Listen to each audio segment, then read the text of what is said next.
Chapter 762. In the back courtyard of the Marquis estate, a sword was pointed at Ning Chen's throat. Blood dyed his clothes red. "Senior Barbarian King, let's sit down and talk." Ning Chen's sword fell. "Humph," the Barbarian King snorted and withdrew his fist's aura. He didn't attack again. "Senior Barbarian King, please." Ning Chen waved his hand to disperse the Yellow Springs restriction. The Barbarian King walked over, still unable to conceal his anger. In the study, the tea had just been brewed. Ning Chen poured 2 cups of tea and pushed one in front of the Barbarian King. "The Jiming Marquis' prophecy is truly divine." "You even prepared the tea," sneered the Barbarian King. "Since I received the invitation, how could Senior not come?" Ning Chen calmly replied. "You expected me to come and even dared to greet me with a heavily injured body." "You really are confident," sneered the Barbarian King. "Senior Barbarian King is just asking for an explanation for a man. How could you possibly want my life?" Ning Chen smiled tiredly.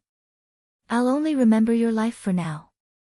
If you can't give me a satisfactory explanation, I won't let this matter pass," said the Barbarian King coldly. Ning Chen silently raised his teacup and took a sip of tea. How could this matter be resolved with just a simple explanation?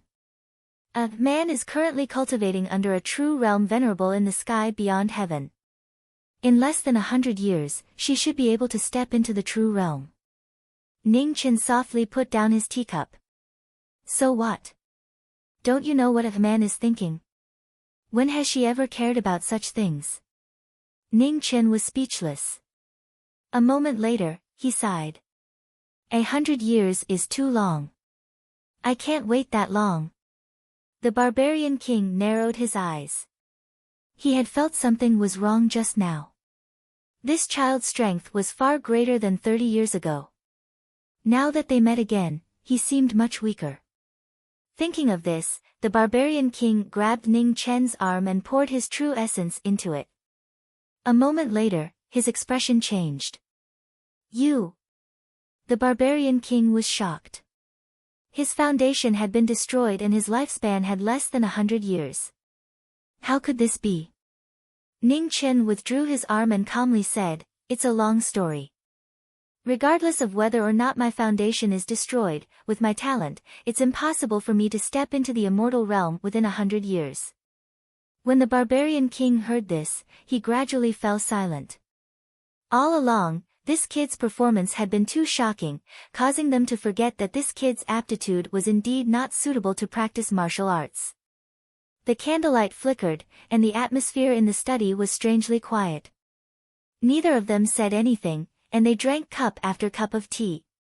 "What about the 9th princess of the Grand Xia?" After a long time, the Barbarian King put down his teacup. "Xinu is only an ordinary person. Although she used a special method to preserve her appearance, her lifespan is no different from an ordinary person's," Ning Chen said honestly. "Those of the royal bloodline of the Great Xia are all martial arts geniuses. I remember that the 9th princess of the Great Xia should have also learned martial arts before," the Barbarian King said in a deep voice. "I once learned it, but I gave it up later on," Ning Chen replied. "Why?"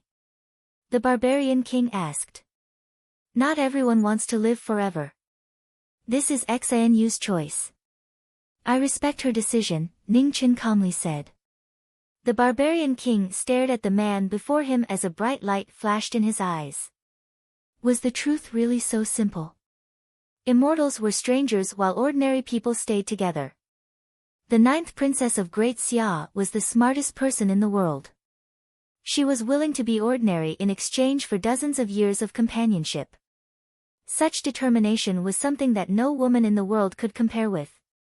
Putting down his teacup, the Barbarian King stood up and walked out of the study. "Junior respectfully sends off Senior Barbarian King." Ning Chen stood up, bowed respectfully, and said softly. The Barbarian King left, his figure disappearing into the night. He didn't say anything else. Looking at the departing back of the Barbarian King, Ning Chen sighed in his heart. Suddenly, he vomited a mouthful of blood, dyeing the tea on the table red. A moment later, a suppressed cough rang out in the study, reverberating for a long time. Several days later, the news of the marriage between the Jiming Marquis and the 9th Princess of Grand Xia spread throughout the world. The various marquises guarding the borders of Grand Xia received the news and the emperor's orders and immediately set off. In the northern Meng royal court, the royal family traveled south, rushing day and night, heading towards the direction of the Grand Xia royal capital. Countless gazes were fixed on the Grand Xia royal capital. After 30 years, the Jiming Marquis had officially returned. Whether it was a blessing or a curse, no one could say for sure. In the Grand Xia royal capital, the imperial palace and the Marquis manor were decorated with lanterns and banners. A festive atmosphere could be seen everywhere. After Ningxi returned, she took care of everything in the manor. The old Lan Jun had retracted his sharpness and had become much gentler. "Brother, have you really decided?" Ningxi looked at the person beside her and asked softly. "N." Ningchen nodded. Looking at the festive atmosphere in the Marquis manor, a trace of comfort appeared in his tired eyes. 30 years was too long, they couldn't wait for another 30 years. In the Grand Princess manor, in the herb garden, an unparalleled beauty was quietly tidying up the herb garden. Even though the day of the wedding was approaching, her daily habits didn't change much. The maids in the manor looked at the princess in confusion. Their princess was too calm. Could it be that the princess hadn't been waiting for this day to arrive? "Princess, Miss Qing is here." A maid walked up and said respectfully. "Invite her in." Xia Xinyu said softly. "Yes." Not long later, the maid brought Qing Ning over. She bowed and left. Qing Ning looked at the beautiful woman in the herb garden and smiled warmly. "Right now, everyone in the royal capital is talking about your marriage with him. On the contrary, the two of you are calmer than anyone else. Since it's already decided, it's already decided. There's still some time until the day of the wedding." "It's a bit early to be anxious," said Xia Xinyu softly as she tidied up the plants in the garden. Qing Ning walked into the herb garden. Looking at the different types of plants, she didn't understand. These medicinal plants aren't commonly seen. Where did Princess get them? Grand Xia, Northern Meng, or the Barbarian dynasty all have some. These plants are very delicate and have to be looked after daily. Otherwise, they'll quickly wither. Xia Xinyu smiled faintly. Soul-breaking grass. After tidying up for a while, Qing Ning's eyes suddenly narrowed. She saw an exceptionally eye-catching medicinal plant and was shocked.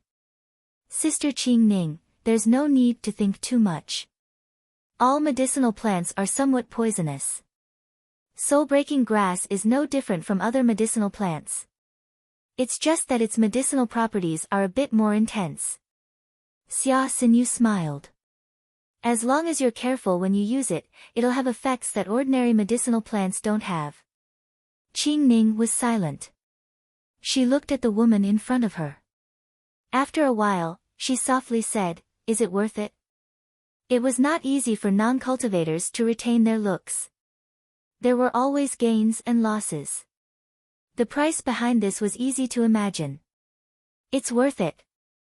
Xia Xinyu walked forward and plucked a leaf from the soul-breaking grass.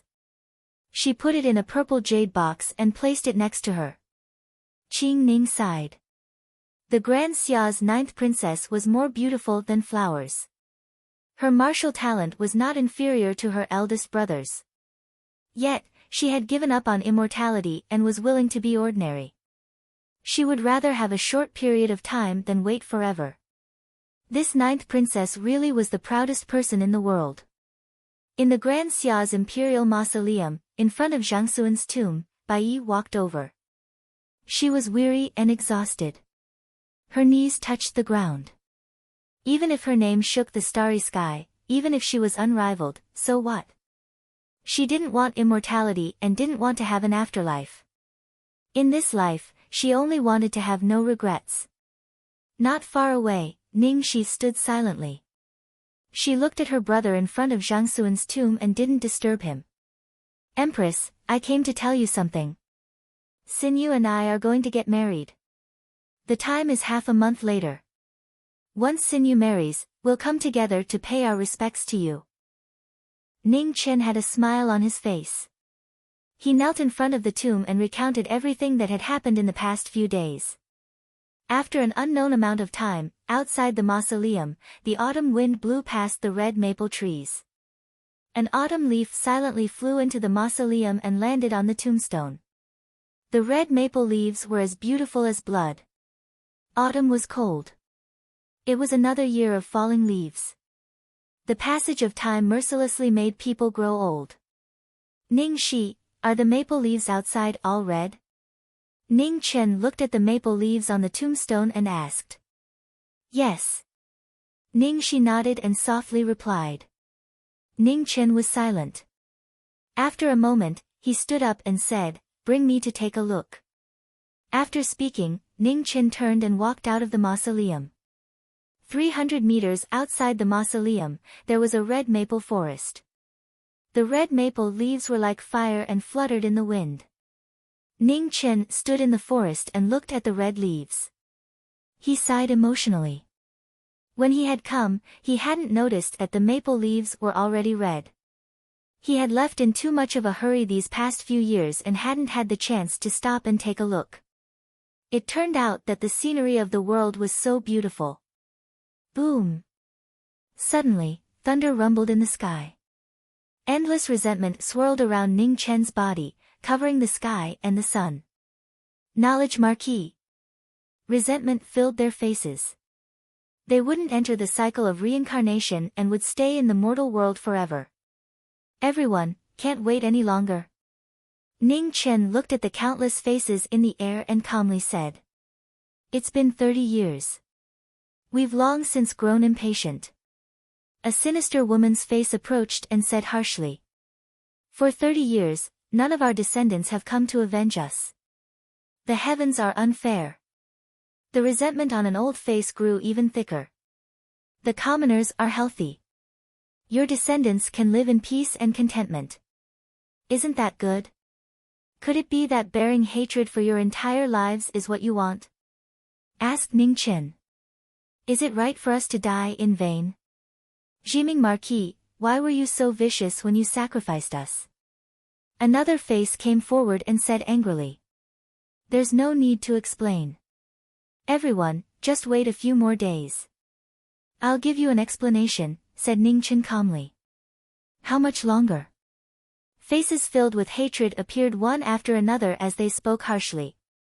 The day the ghost woman awakens, said Ning Chen.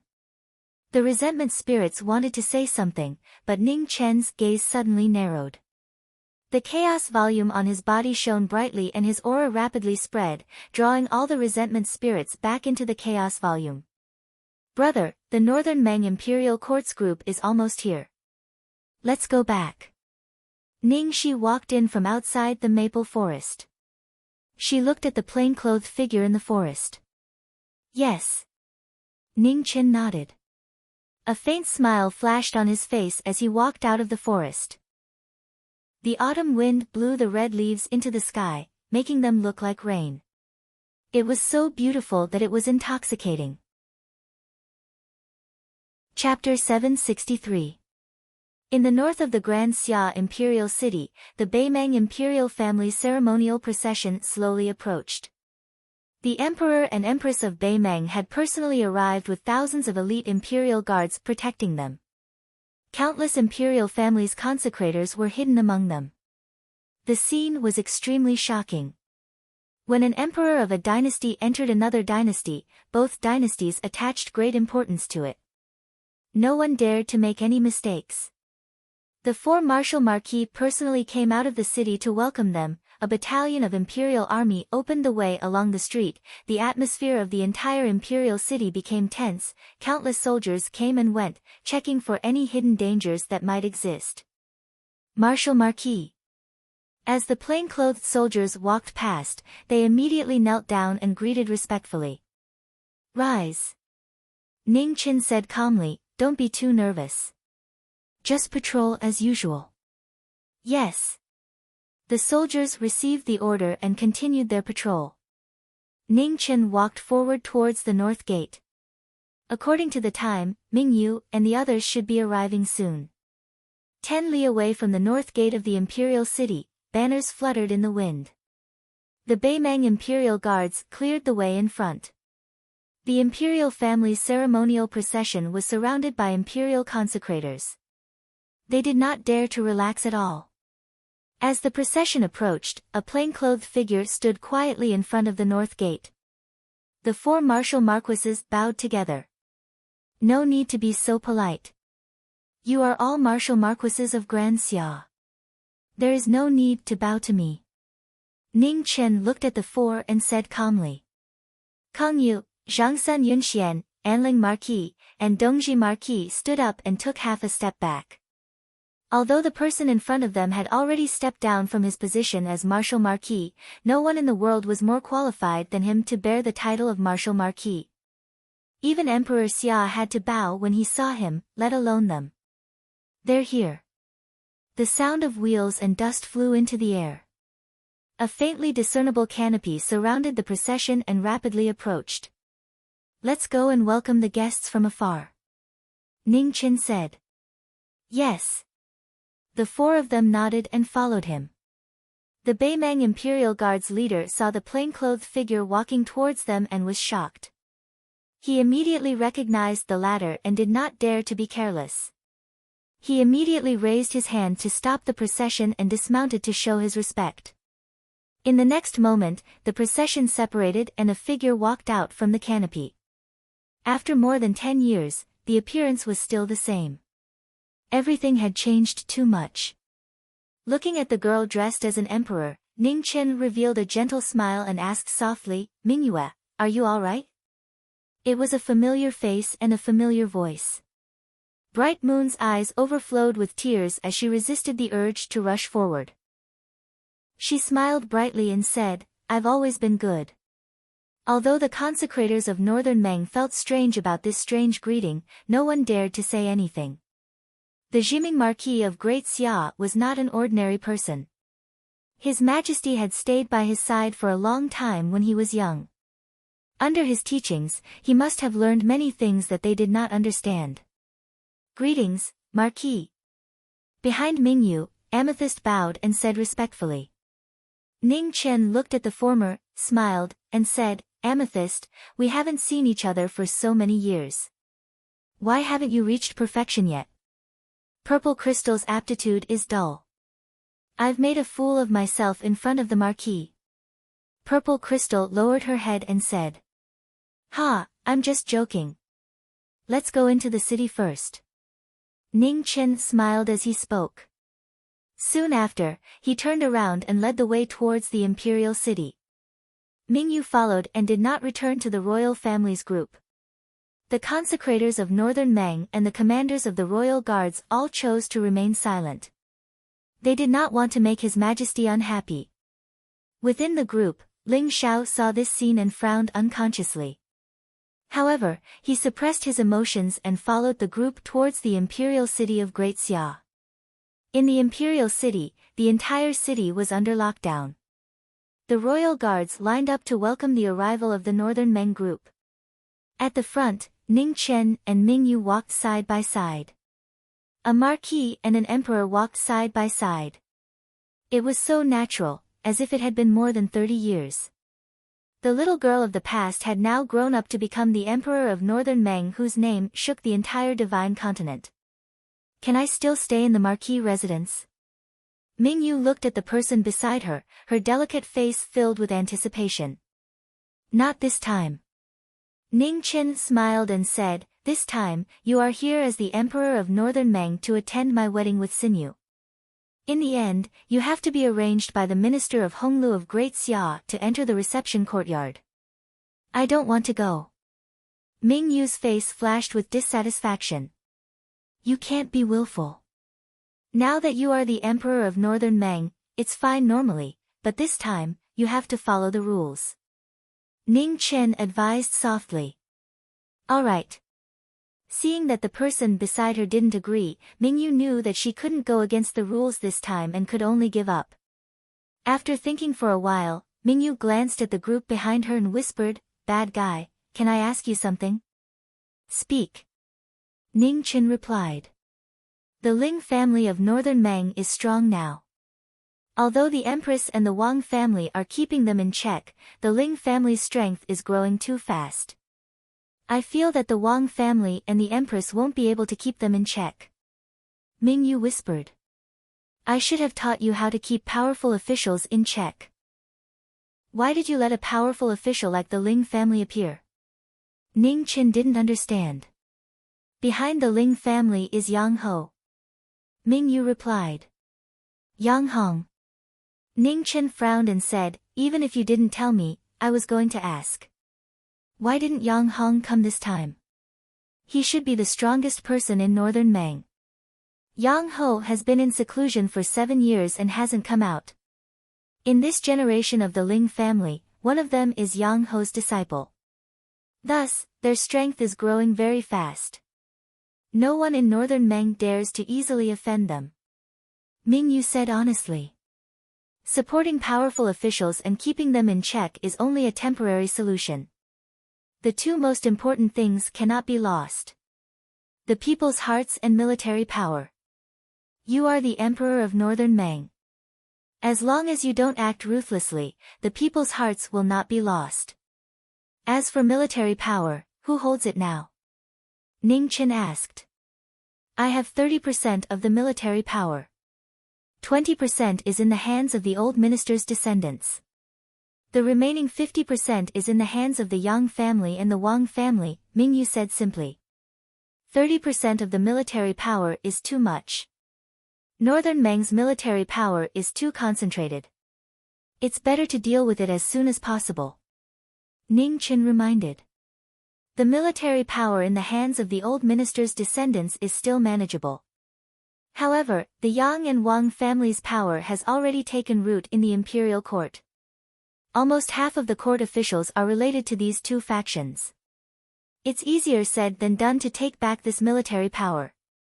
Mingyu was a little worried. "Have I told you the story of dispelling military power with a cup of wine?" Ning Chen said calmly. "Yes." Mingyu nodded. "Disposing of meritorious officials will cause criticism in the imperial court and the people. This is not a wise move. However, officials who wield power are different from those who are loyal and meritorious. As long as they are willing to investigate, they will definitely have a lot of information that can be used against them. Announce their crimes and make them a show of strength. However, do not implicate their entire family. Or leave their lives, leave their names, and give up their military power. How do I explain it to Yang Ho?" Mingyu was a little troubled. "Yang Hong is the most loyal person in Northern Meng. As long as the evidence you find is beyond doubt, he will not say anything." However, at this point, Ning Chen looked at Zi Jing and smiled.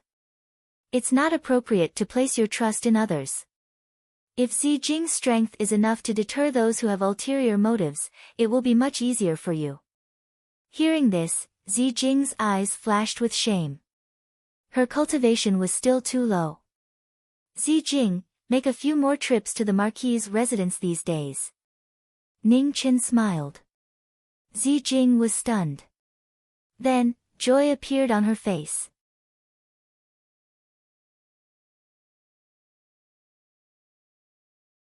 Ning Chen waved his hand and a bright red sword flew out of the study and swept in front of him. "There's not much time. You don't lack things like cultivation techniques, and you don't need me to teach you. Swords are killing weapons, so what I teach you is killing techniques," Ning Chen said seriously.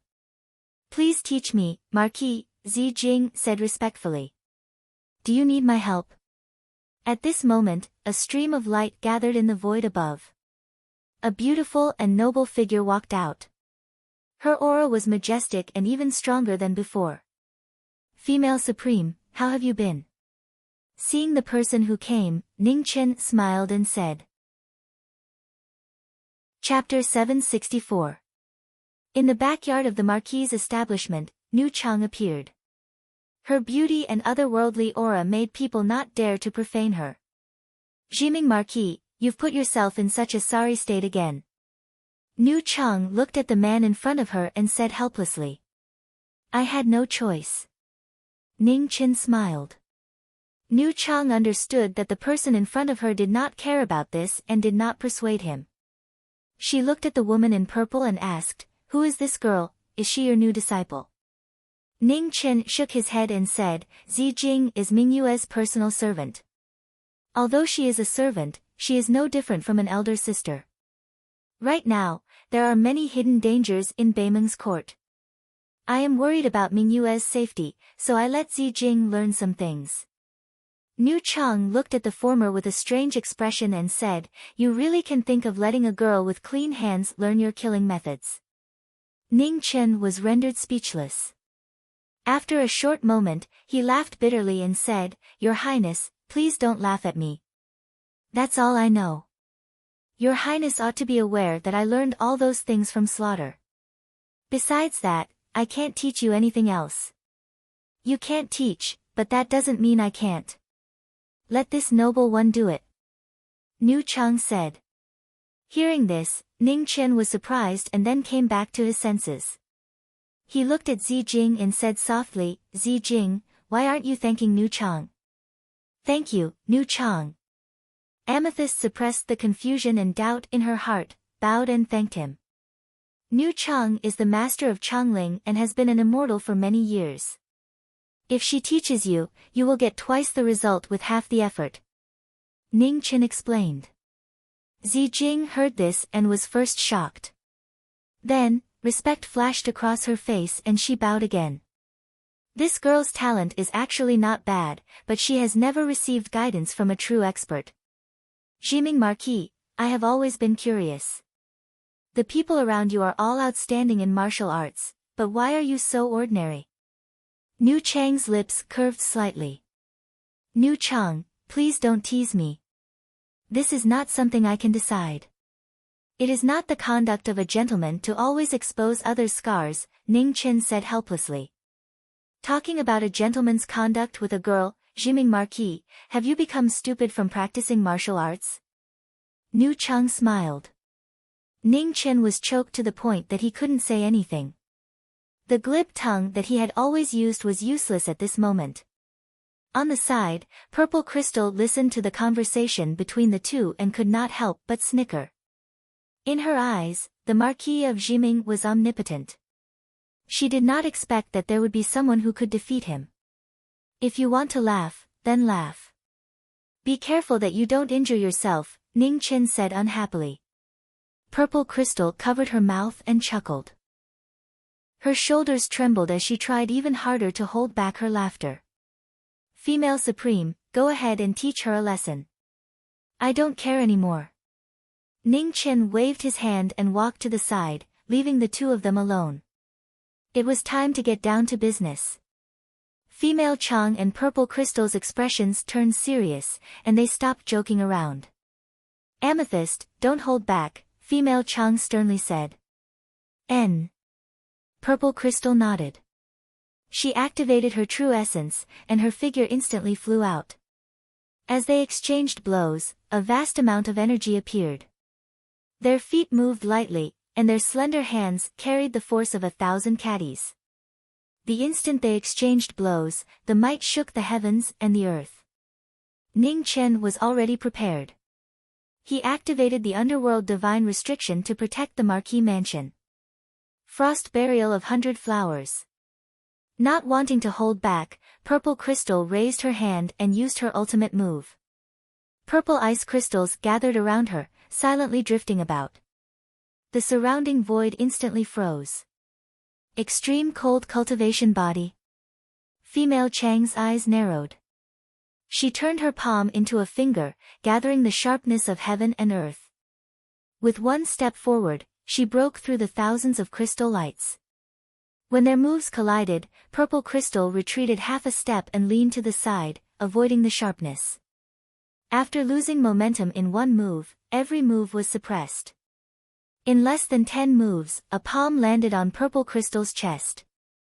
Purple Crystal's figure flew back, and after a dozen steps, she barely managed to stabilize herself. Female Chang waved her hand and dispersed the aura on her palm. She didn't attack again. Outside the battle, Ning Chen was watching the two fight. His eyes flashed with emotion. Even if he ignored the issue of cultivation, the gap between Purple Crystal and Female Supreme was still not small. Purple Crystal, if Jiming Marquis was at your cultivation, even if I could heavily injure him within 100 moves, I would have to pay a considerable price. Do you understand? Female Chang looked at the woman in front of her and sternly said. Purple Crystal silently nodded. She knew that there was a gap between her and a true expert. Only after today's battle did she realize just how big that gap was. The difference in experience, the degree of familiarity with the moves you've learned, as well as the degree to which you have a thorough understanding of the martial arts itself, will all affect your strength. The level of your cultivation is indeed important, but there are other factors besides cultivation that cannot be ignored, said the woman earnestly. Purple Crystal listened quietly and carefully memorized everything the former said. She didn't dare to miss a single word. Ning Chen also listened at the side. Everyone had their own understanding of martial arts. This kind of experience was even more precious than any cultivation technique. Unless it was a close relative or a direct disciple, very few people would be willing to teach it. Let's not talk about experience for now. This requires the accumulation of a lot of battles. It is not something that can be improved in a short period of time. Jiming Marquis knows this best. However, there are not many monsters like him. If you meet him, don't think about anything and run away immediately. As for the second point, the degree of familiarity with the moves you have learned. This requires hard work and practice. Turn every move into instinct. Only then can you unleash the greatest power. When you are facing a life and death battle, the most useful move will always be the one you are most familiar with, and not the strongest one. The last point is the degree of understanding of martial arts. This is the most difficult, but also the fastest way to increase your strength. Speaking up to here, the woman paused for a moment, her expression turning solemn as she continued, when words are spoken, the heavens will descend. Even the saber, sword, and other martial arts all belong to this category. When a martial arts cultivation reaches a certain level, it is not only the use of true yuan, but also the laws and the extreme Tao. I don't need to say more about the laws, I'm sure you've heard a thing or two about them. The extreme Tao is equivalent to the laws, or even higher than the laws. When a martial arts cultivation reaches a certain level, it becomes a Tao of its own. Jiming Marquis, after listening for so long, you should put in some effort. Female Chang looked at the man next to her and smiled. Naturally. Ning Chen nodded his head upon hearing Qin Wentian's words. The astral souls in his hands spun as he slashed out with an ordinary sword strike. Without the support of any Jin Yuan, the wind and clouds seemed to have received his command, and as he slashed out, the heavens split apart with a single slash. The sword light flashed and the divine restriction reacted. A complex pattern appeared and resisted the sword energy. However, the divine restriction that had endured their battle quickly collapsed under the sword light. It rumbled and shook. Purple Crystal was shocked. Her face was filled with disbelief. This is extreme, the extreme of the sword. Female Chang looked at Purple Crystal and said calmly, extreme paths are difficult. Walking on this path is walking on a never-ending path. This path is incomparably difficult. The stronger the Tao, the harder it is to prove it. It is even difficult to prove your own Tao in your lifetime. Purple Crystal, Female Chang is not telling you all these things. Methods to increase strength are more important than quantity. Actually, it is enough if you can cultivate one of them to the extreme. It depends on what you choose. Finishing his words, Ning Chen waved his right hand and the Star Soul sword left his hand and flew back into the study, returning to its scabbard. Purple Crystal was silent.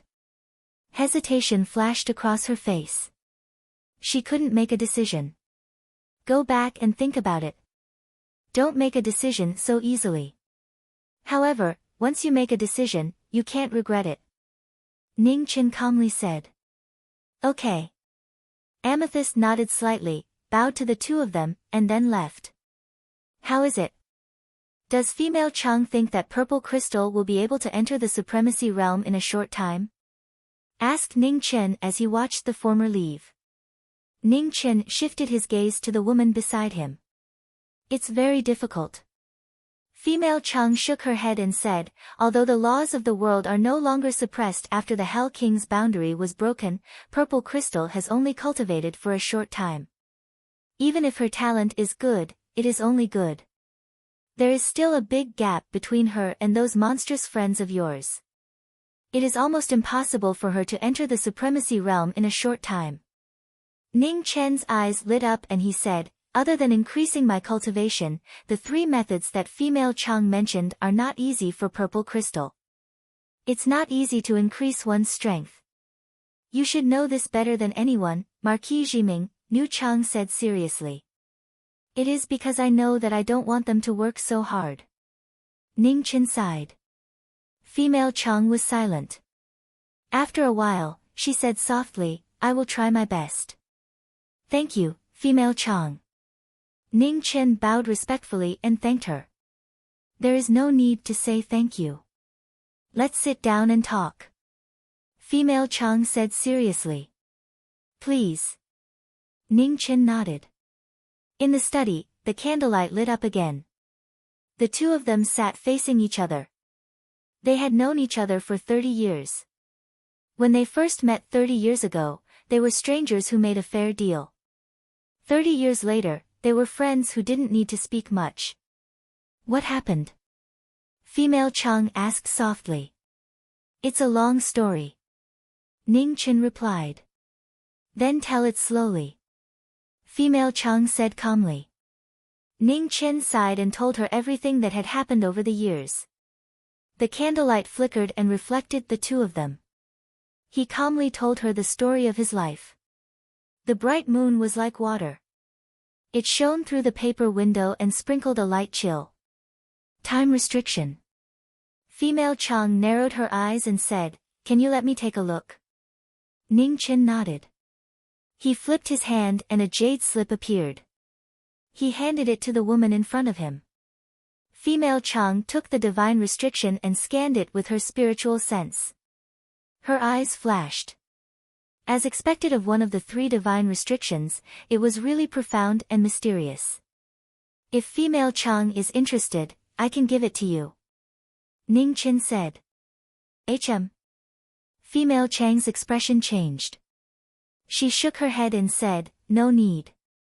I can study it for a few days. This restriction is very complicated and can't be mastered in a short time.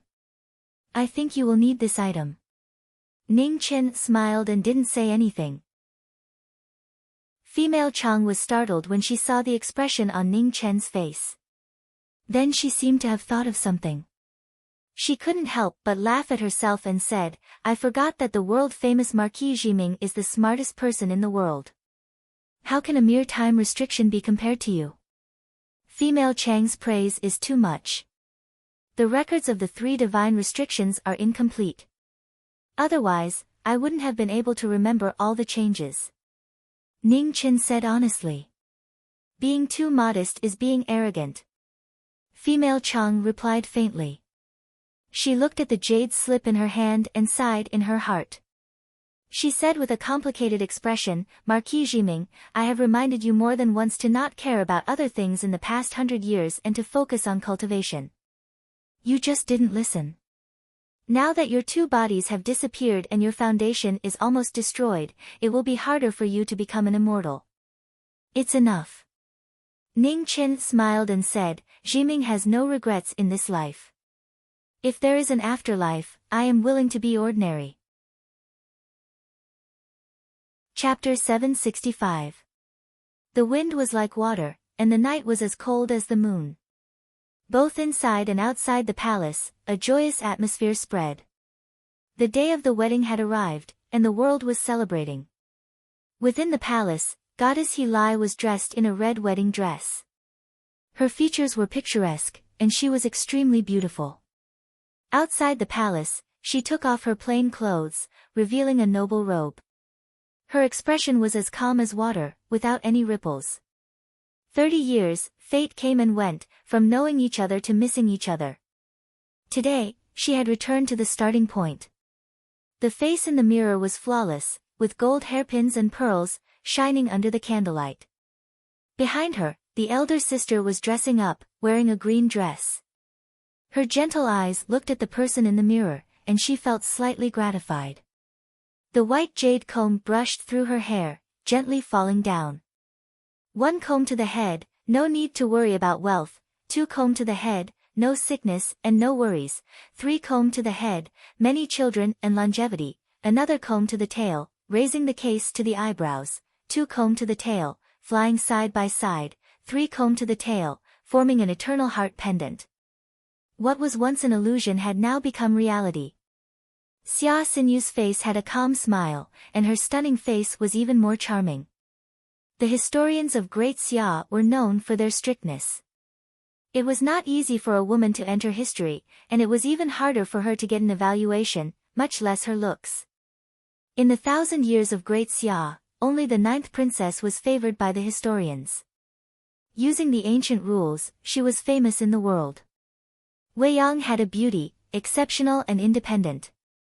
One look could topple a city, and another could topple a country. Today, in the Wei Yang Palace, there was a beauty waiting to be married.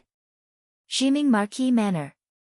The manor doors opened, and under the morning sun, Jiming got on his horse. Behind him, the wedding procession followed, solemn and solemn. The sound of horse hooves and carriage rumbled as they headed toward the palace. On the streets, hundreds and thousands of civilians made way, kneeling down to welcome them respectfully.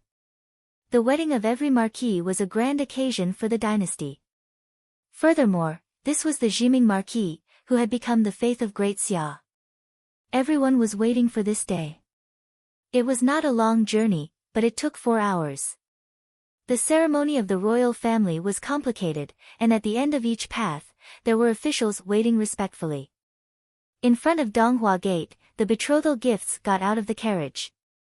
At noon, the wedding procession slowly arrived at the imperial palace. In the Weiyang Palace, the 9th princess of the Great Xia dynasty was standing in front of the bronze mirror. She was so beautiful that even the luminous pearls in the palace paled in comparison. Qing Ning stood at the back and looked at her charming face in the mirror. The smile on her face became even gentler. Nyang Nyang, did you see that? Miss Qing, the Marquis has entered the palace. Right at this moment, an attendant stepped forward and spoke respectfully. Got it, you may leave. Qing Ning said. Yes. The maid accepted the order and stood up to leave. Xinu, are you ready? Qing Ning said softly as she looked at the beautiful woman reflected in the mirror. N. Xia Xinyu nodded and replied. A red veil covered her face. 30 years of waiting had finally come to this day. The door opened, and a figure dressed in black walked in. He stretched out his hand and said softly, "Let's go." Hundreds of officials came to the Heavenly Mandate Palace one after another. It was the first time in history that a wedding was held in the Heavenly Mandate Palace. The officials had no objections, as though this was how it should be, how it should be. At the head of the guest seats were Mingyu, several important officials of Northern Meng, members of the imperial family of Great Xia, and the dukes of the barbarian dynasty. Among the honored guests of the 3 dynasties, the most special one was a woman in white robes. She sat quietly in the seats, her aura otherworldly and ethereal. The female supreme of Changling had come to the mortal world for knowing Destiny's wedding. Some of the people present were familiar with each other, and some were strangers. However, without a doubt, the guests present were all people who knew knowing Destiny or had to come. There was only one seat in the guest seats, and the beautiful woman in blue robes sat quietly. The gentleness in her eyes could not be dissipated. No one dared to object. The emperor of northern Meng could not, the emperor of Great Xia could not, and the officials could not. The auspicious time was approaching. Outside the hall, music sounded. Looking from a distance, two figures slowly walked in amidst the stars surrounding the moon. Zhu and Xuanduan, red wedding robes. The splendid attire reflected the solemnity of this wedding. A perfect couple, a talented man and a beautiful woman. The guests couldn't help but sigh emotionally. These two people were the most compatible people in the world. When the newlyweds entered the hall, the guests' expressions became serious. They sat at the table. No one dared to be disrespectful. The two people standing in the hall were calmer than everyone present. The two ends of the red line of marriage were 30 years of waiting, and a fate that had been missed. The music echoed as the people prayed. Inside and outside the imperial palace, the atmosphere of a grand occasion was the first since ancient times. In the depths of the imperial palace of the Great Xia, the purple energy of the great artifact that suppressed the fortunes of the dynasty was as vast as the sea. The prayers of the people gathered and flew towards the imperial palace to strengthen the fortunes of the dynasty. In the barbarian dynasty, the barbarian king looked at this scene that he had never seen before and sighed softly inside. The knowing destiny Marquis, with the power of the Qilin, could conquer the world. In the main hall of the heavenly mandate palace, the auspicious time had arrived, and the ceremony was about to begin. At this moment, auspicious signs howled in the sky above the imperial court. Dragon carriages galloped and phoenix carriages arrived. Dazzling streams of light came from all directions. Their powerful presences shook the imperial city. Nanling, Northern Plains, West Earth, Central Plains. The presences of the experts on the carriages from the four divine lands were like clouds that covered the sky. Nanling Yuheng Holy Land congratulates the knowing destiny Marquis on his marriage. Northern Plains Heavenly Music Pavilion congratulates the knowing destiny Marquis on his marriage. Western Buddha's homeland Tianfu Mountain congratulates the knowing destiny Marquis on his marriage. Zhongzhou Zhao family congratulates the knowing destiny Marquis on his marriage. Congratulations sounded in the sky one after another. The top forces of the four divine lands arrived one by one. The auspicious signs floated in the sky. This was the first time the world had seen such a shocking scene. The people from all directions came to celebrate. The indescribable scene shocked all the guests in the heavenly mandate palace. Take the seats. In the palace, Ning Qin said calmly. Yes. The attendants in front of the palace received the order and added seats one after another in the palace to welcome the guests from all directions. Above the void, in the dragon carriages and phoenix carriages, figures flashed past and appeared in the palace. They took their seats one by one. When the guests arrived, the auspicious time also arrived. The ceremony began and music was played. When the ceremony was over, the newlyweds bowed in unison. They did not kneel and stood up after the ceremony. Along the way, the knowing destiny Marquis had never believed in heaven and earth. This ceremony was too much. In the palace, the officials, the emperors of the two dynasties, and the giants all chose to be silent. No one could say anything. The world knew that heaven did not bless the knowing destiny Marquis. It had punished the knowing destiny Marquis more than once. In this world, heaven could accept anyone's kowtow, but not the knowing destiny Marquis. The second kowtow was for the elders. The knowing destiny Marquis, who did not kneel to heaven and earth, finally knelt down and bowed respectfully to the last family member in this life. Xia Xinyu also knelt down. She was married and followed her husband. In this life, there was no one else in her life. On the main seat, Qing Ning's eyes were filled with tears. She accepted the ceremony on behalf of her eldest grandson and herself. From the time she entered the palace until today, 40 years had passed. It was unforgettable and unforgettable. The two got up and bowed for the last time. In this life, Prime Minister Bai followed. After the three kowtows, they were sent to the bridal chamber. For the first time in history, except for the emperors, a young man who had never left the palace finally chose to come back on the most important day of his life. All the guests waited in the heavenly mandate palace. The ceremony was over.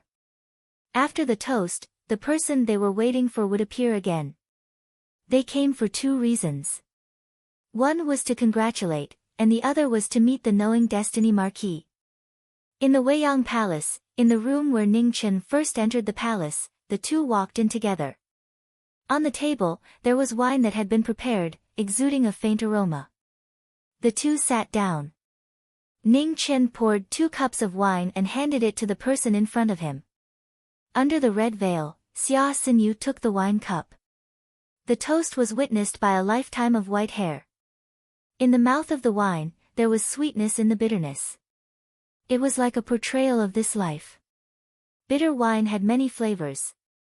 Whether it was bitter or sweet, only the person who drank it could understand. Thank you. Close by, the fragrance of orchids and musk lingered in his ears and nose. A beautiful woman had a short life. In exchange for decades of being together with ordinary people. There is no need for thanks between us.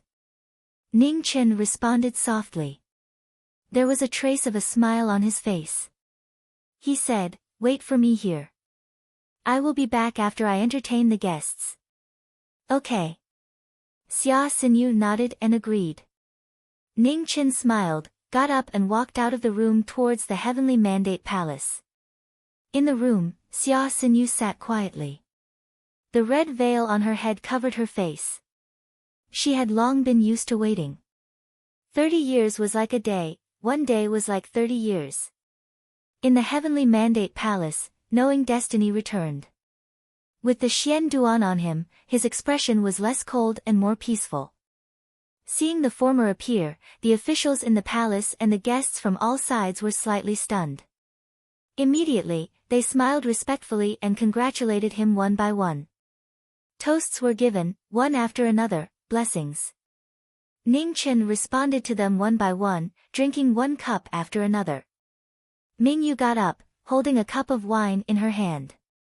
She looked at the man in front of her with a complicated expression. She raised her cup and drank it without saying anything. Now that you have grown up, you can't be as willful as a child. You are now the emperor of the Northern Meng imperial court. Every word and action of yours represents the dynasty. Be careful. Ning Chen smiled gently and reminded her. Then, he drank the wine in his cup. Mingyu curled her lips and sat down. She still didn't say a word. Ning Chen smiled helplessly at this girl who was throwing a tantrum. He didn't have time to persuade her. He could only deal with the other guests first. Marquis knowing destiny, I toast you. Beside Mingyu, Su Fian got up, holding a cup of wine, and said softly. Empress, I haven't seen you for many years. You are still as elegant as before. There was no need to mention the old grudges. Ning Chen responded softly and drank the wine in his cup. Su Fian also drank the wine in her cup. The old grudges disappeared with this cup of wine. Meeting, fighting, killing, in the end, it was all in vain. The revival of the dynasty was just a flower in the mirror, the moon in the water. It was so illusory that it was difficult to touch. Hatred? Perhaps it was not as much as she thought. Fighting and fighting, hating, but it was just a heavy burden that she put on herself. Congratulations. Zhao Liusu got up, raised her cup, and said seriously. Thank you. Ning Chen nodded in response. Senior brother, congratulations. Yan Hongzhu also stood up. A gentle smile rose on her beautiful face as she spoke softly. Ning Chen smiled and raised his cup, accepting the blessings of this junior sister from the Jade Heng Holy Land. After 3 rounds of wine, Ning Chen put down his cup and looked at the experts from the various regions. He said calmly, I know you all have things you want to ask. Just say it. Chapter 766. In the heavenly mandate palace, knowing destiny's words made everyone's eyes turn serious. Marquis, knowing destiny, we want to know how to become an immortal. In the homeland of West Buddha, Tianfu Mountain, Pavilion Lord Jing Feng asked seriously. The light venerable of Buddha Mountain has been in the immortal plane for some time. Why do you come here to ask me? Ning Chen asked. The light venerable has been in seclusion ever since he was seriously injured. That's why we took this opportunity to come here and ask about it, Pavilion Lord Jing Feng said honestly. Ning Chen looked at the others. At the same time, everyone looked at him, full of desire and expectation. At the head of the guest seats, Nu Chang looked at the giants from various regions and smiled. Fortunately, these were people who had no conflict with knowing destiny. Otherwise, today's wedding would be even more lively. Why do you think I know how to become an immortal? Ning Chen poured himself a cup of wine and asked as he drank. A few years ago, there was a great disaster in the Divine Prefecture. The foreign tribes invaded. The West Jade Lord, my master, and the Light Venerable of Buddha Mountain couldn't stop them even when they joined forces, but you stopped them all by yourself. Everyone knows about this, someone from the Heavenly Music Pavilion in Northern Plains said seriously. If I say that I've never been unable to break through to the complete plane, would you believe me? Ning Chen put down his cup and asked. Marquis, you must be joking.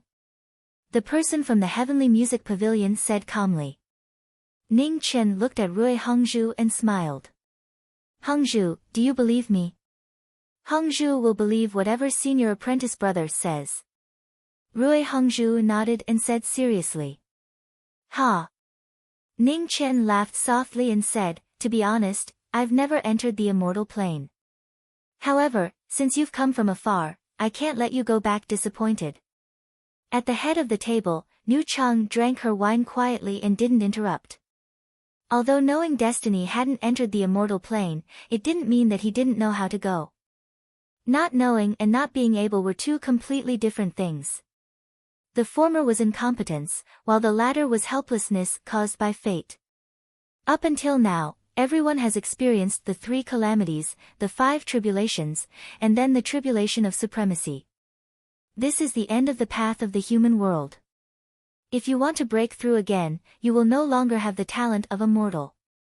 At this point, Ning Chen looked at the crowd, smiled and said, there's no need to talk about the matter of martial talent. With everyone's talent, it's naturally not a problem. As for how to reach this step, there are 2 ways. The first method is to jump through the Dragon Gate. This is the method most people choose.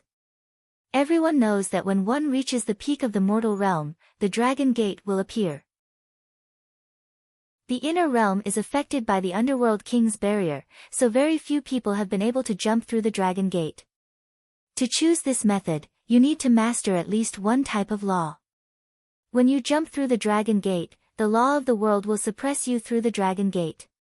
If you don't have the power of a law, it will be almost impossible to jump through the Dragon Gate. Everyone should have noticed that almost every ancient book that records cultivation has mentioned that one has to reduce the karma of killing as much as possible on the path of cultivation. This is the reason. The heavier the karma of killing, the greater the pressure that the Dragon's Gate will put on the person undergoing the tribulation. Therefore, except for very few special cases, all those who have committed great sins cannot become immortals. The second method is just my personal experience. However, since there is an opportunity today, there is no harm in talking about it. Step into the immortal plane. According to my speculation, there should be more than one method. Since the path of cultivation is divided into martial arts and spells, there should be different methods to step into the immortal plane. It's just that we don't know about them. The purpose of jumping through the Dragon Gate is to escape the restriction of the law on the Dragon Gate. Therefore, jumping through the Dragon Gate is only one method, not the final goal. Based on my speculation, as long as you can escape the restriction of the Dragon Gate, there are other methods. At this point, Ning Chen smiled faintly and said, my speculation is very simple. Break the law with force and destroy the Dragon Gate by force. Then, you can step into the immortal plane. As soon as he finished speaking, the whole place fell silent. It was the first time they had heard such a shocking statement. Pavilion Master Jing Feng of Tianfu Mountain, the people from Heavenly Music Pavilion, Lian Hongzhu, and the others all fell silent. They couldn't calm down for a long time. Such a statement would never appear in any ancient record. How shocking was it to destroy the Dragon Gate? It could even be said to be disgraceful.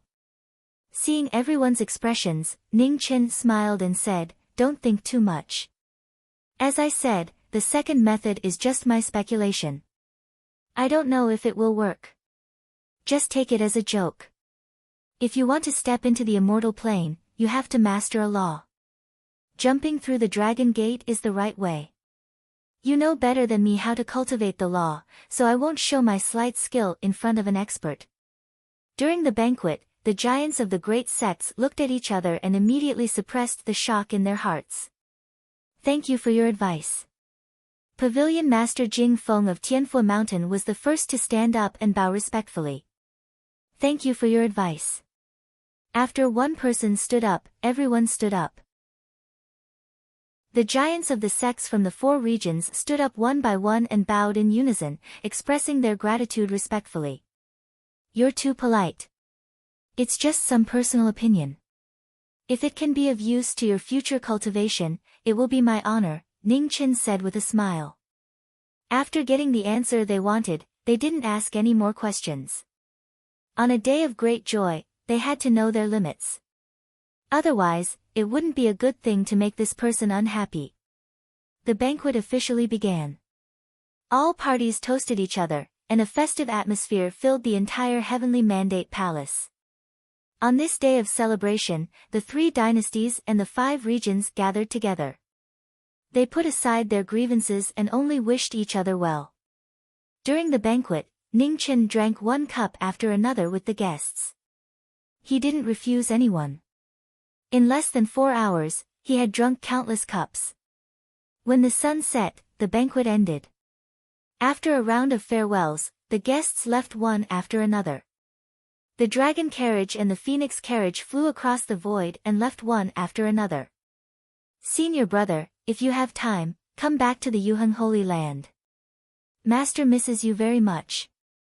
Before leaving, Lian Hongzhu took the arm of the person in front of her and whispered softly, "Well, don't worry. I will go." Ning Chen smiled gently and replied, "Then I'll go back first." Lian Hongzhu reluctantly let go of his hand and turned to leave. Not far away, Zhao Yousu looked at the two of them and didn't say anything. She stepped forward and rode the wind and the phoenix away. After the guests of the 4 regions left, the officials in the main hall also left one by one. The lively Heavenly Mandate Palace gradually quieted down. The servants of the palace walked out and carefully cleaned the main hall. The sun set, and the sky gradually darkened. Ning Chen stood in front of the hall and looked at the dim lights of the imperial city. For a moment, he was lost in thought. Inside the hall, Xia Qi wanted to go forward and remind him, but he was stopped by Qing Ning. "Let your master be alone." Qing Ning looked at the figure in front of the hall and sighed softly. After 40 years of ups and downs, he had protected the Xia kingdom again and again. However, it was probably the first time that he could look at the dynasty in silence like today. In the bridal room of Weiyang Palace, the red candles flickered. In front of the table, a beautiful figure with a red veil was still waiting quietly, waiting for the person who lifted the veil to return. Scene after scene, memories flowed in front of her eyes. Time passed so slowly at this moment. After 40 years of knowing each other, was it wrong to wait for 30 years? If she could choose again in this life, would she not miss it at that time? She couldn't think clearly, and it was difficult to understand. In front of the Heavenly Mandate Palace, knowing Destiny, who had been standing quietly for a long time, turned around and walked toward Weiyang Palace. The red candles were almost half burned. At this moment, the door creaked open, and knowing Destiny walked in. Looking at the beautiful figure waiting at the table, he smiled and said softly, sorry to keep you waiting.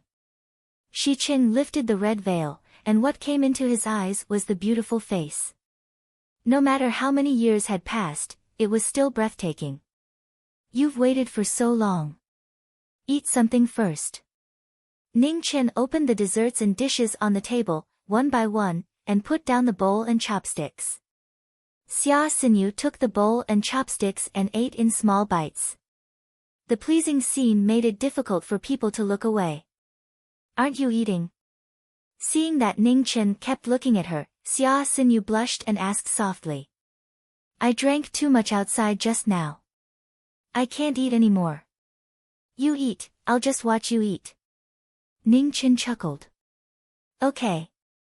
Xia Xinyu answered softly, blushing, lowered her head and continued to eat. Xinyu. Ning Chen chuckled and said. Xia Xinyu looked up and asked curiously. Why didn't I know you were so shy before? Ning Chen laughed and said. Hearing this, Xia Xinyu blushed and lowered her head even more, looking more reserved. Ha! Ning Chen chuckled and said, I won't tease you anymore. Hurry up and eat. The food will get cold soon. Xia Xinyu answered softly with a blushing face and continued to eat in small bites. The meal lasted for half an hour. The palace maid came in to clean up the table and immediately left. After the palace maid left, Xia Xinyu's face suddenly became redder. She stood there, not knowing what to do. Don't you want to wash up? Ning Chen looked at the woman in front of him, and the smile on his face became wider as he reminded her. Oh. Xia Xinyu answered in a panic. She walked in front of the mirror and prepared to wash up and remove her makeup. The luxurious and dazzling jewelry was removed one by one. After removing her clothes, the Grand Xia's ninth princess lost her noble aura and gained a simple and elegant aura. Not long after, her clothes were removed. After washing up, Xia Xinyu was a little reserved, but she walked forward with determination. Husband, Xinyu will help you change your clothes. Taking 2 steps forward, Xia Xinyu reached out and helped him undo the complicated bindings on his clothes. Because she was focused, the nervousness on her face gradually disappeared. The soft and warm jade in front of him and the fragrance lingered in the air. Ning Chen's eyes became gentle. No matter what fate they had in the past, or what choice they made, Xinyu was now his legal wife. In the next few decades, he could not let her down. Giving up immortality in exchange for a short period of time together, he did not have the qualifications to let her down. The red candle burned out and the light in the room gradually dimmed. Ning Chen gently pulled the woman in front of him into his embrace, and the waves in his heart gradually calmed down. The tears on the clothes lingered in the woman's eyes. After a moment, it turned into a bright and beautiful smile, so beautiful and so dazzling. He was the Jiming Marquis, her husband. From now on, he was the most important person in her life. Chapter 767. Early in the morning, the first rays of the morning sun shone through the window, filling the room with warmth. In front of the mirror, Xia Xinyu tied up her long hair with a jade hairpin. It was simple yet elegant. Ning Chen stood to the side, quietly looking at the woman who was doing her makeup. The smile on his face became increasingly gentle. He had never thought that there would be a day where he would stand here and watch his wife do her makeup. It was as if fate was playing tricks on him. After 30 years, he had finally returned to the starting point. After finishing her makeup, Xia Xinyu stood up and took the clothes she had prepared beforehand. She helped Ning Chen change into the clothes, revealing her gentle and virtuous side. Are you going to pay respects to mother today? Xia Xinyu asked softly as she tidied up her husband's clothes. Yes. Ning Chen nodded. I'll go prepare some snacks. Xia Xinyu said. Ning Chen smiled warmly and nodded once more. The door opened and the warmth of the morning sun enveloped them. A new day, a special beginning. Xia Xinyu walked out of the room and personally went to prepare the snacks for the memorial. Ning Chen stood in the room, looking at her back. His calm eyes were like the ocean, bottomless. She has less than 20 years left.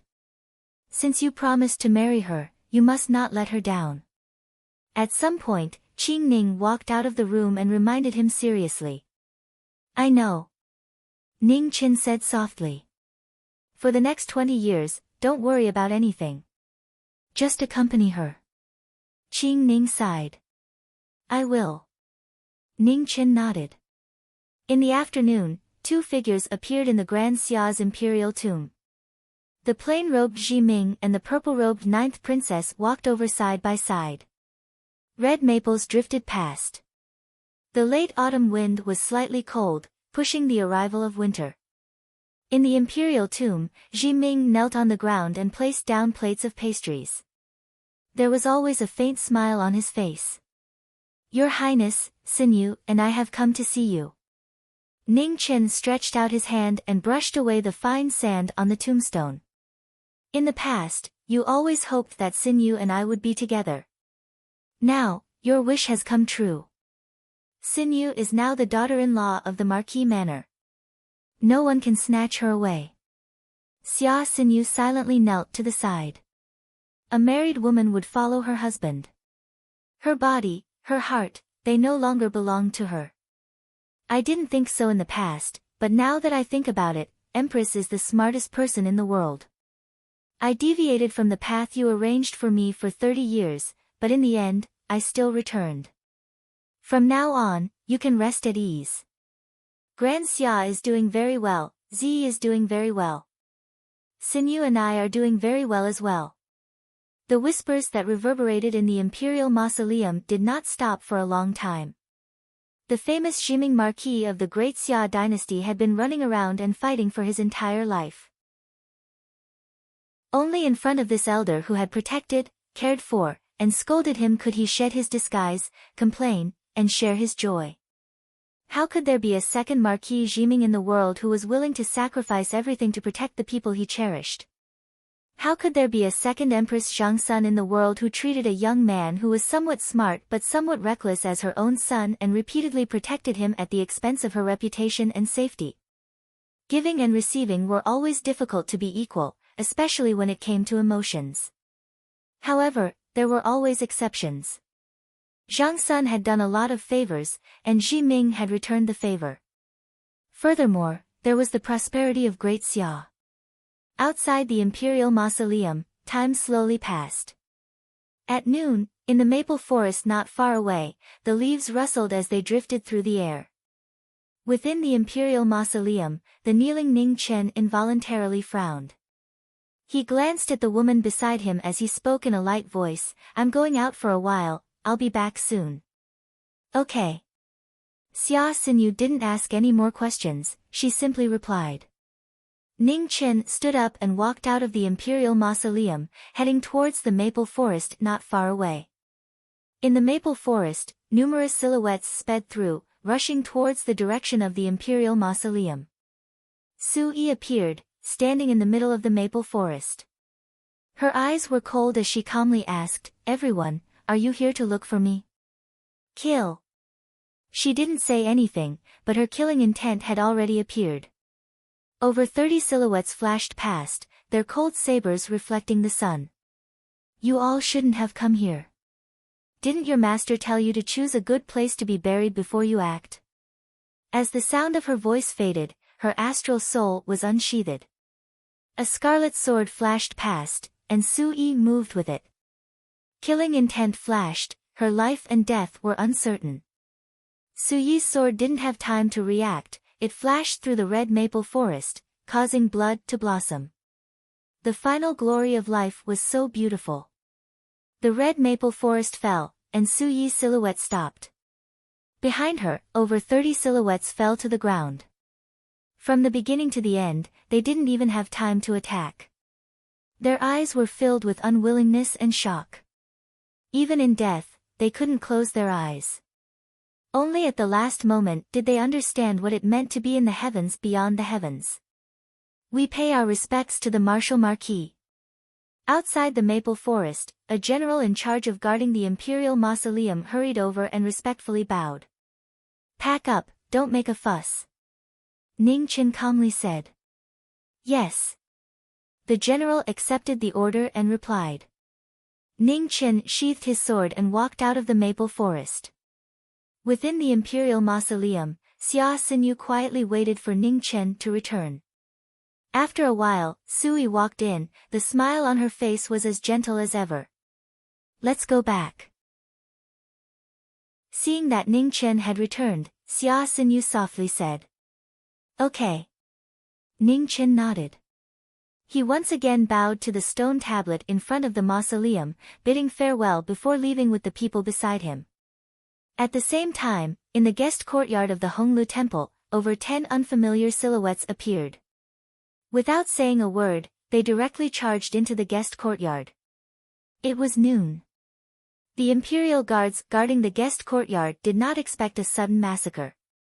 By the time they reacted, they had already suffered heavy casualties. 13 silhouettes, each of them an expert above the Xiantian realm. There were even a few experts hiding among them. They charged towards the northern Meng Emperor's courtyard. "Your Majesty, there are assassins." In a courtyard not far away, Purple Crystal sensed something. Her expression immediately froze as she reminded him. Hearing this, Mingyu frowned slightly. "Assassins? What's going on? Why would there be assassins at this time?" Before she could finish her thoughts, 3 silhouettes appeared. Their powerful auras were shocking. Without saying a word, a saber light flashed, ruthless and merciless as it slashed towards the emperor in front of them. Zijing's eyes turned cold. Her figure flashed and her slender hand blocked the saber light. With a clang, a cold light overflowed. One saber strike was fatal, and another saber strike arrived. She had never seen such a strange saber path before. Afraid of hurting Mingyu behind her, Zijing had many reservations about her moves. For a moment, she was restrained. The 3 of them worked together. Behind them, Mingyu looked at the 3 of them. Her delicate little face was cold. These people were obviously men of sacrifice. It seemed that there were more people who did not know their place. Outside the Honglu Temple, the imperial guards of the imperial city rushed over. In the palace, 2 consecrators flew out and rushed towards the guest courtyard.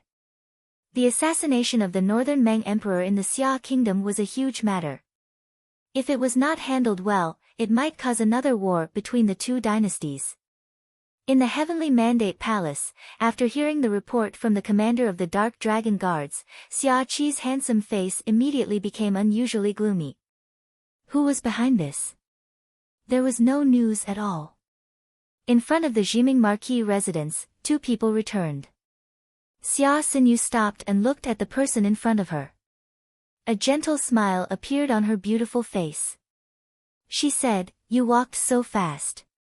You must be worried. Go ahead. I'll go in by myself. I'll be back soon," Ning Chen said apologetically.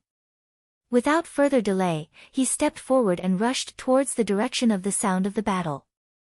In front of the Marquis residence, Xia Xinyu looked at the figure of the former leaving. The smile on her face became even gentler. She knew that he could not let it go and did not need to. From now on, she would bear it with him. In the guest courtyard, the sound of the battle became more and more intense. Zijing used her power to block the 3 strongest men of sacrifice. She used her thin body to support the people behind her. Outside the reception hall, hundreds of thousands of Imperial Army soldiers had arrived and surrounded the Chamberlain of Dependencies, blocking off all paths of escape. 2 consecrators of the Imperial family appeared. Just as they were about to attack, their bodies trembled and they bowed respectfully. "Greetings to Marquis Wu." Not far away, a figure in plain clothes walked over. She held a sword in her left hand. The sword was not out of its scabbard, but it already made people feel endless pressure. "Greetings to Marquis Wu." Outside the guest courtyard, many imperial guards opened up a path and bowed respectfully. Do what you need to do. Leave this to me. Ning Chen responded calmly and walked into the guest courtyard with his sword in hand. In the guest courtyard, the aftermath of the battle shook the area, rolling up rocks and sand. In the center of the battle, Zijing was fighting 1 against 3 and was gradually losing. With a bang, the sword and palm collided once again. The battle separated and blood dripped down. In front of Mingyu, Zijing raised her hand to wipe the blood from the corner of her mouth.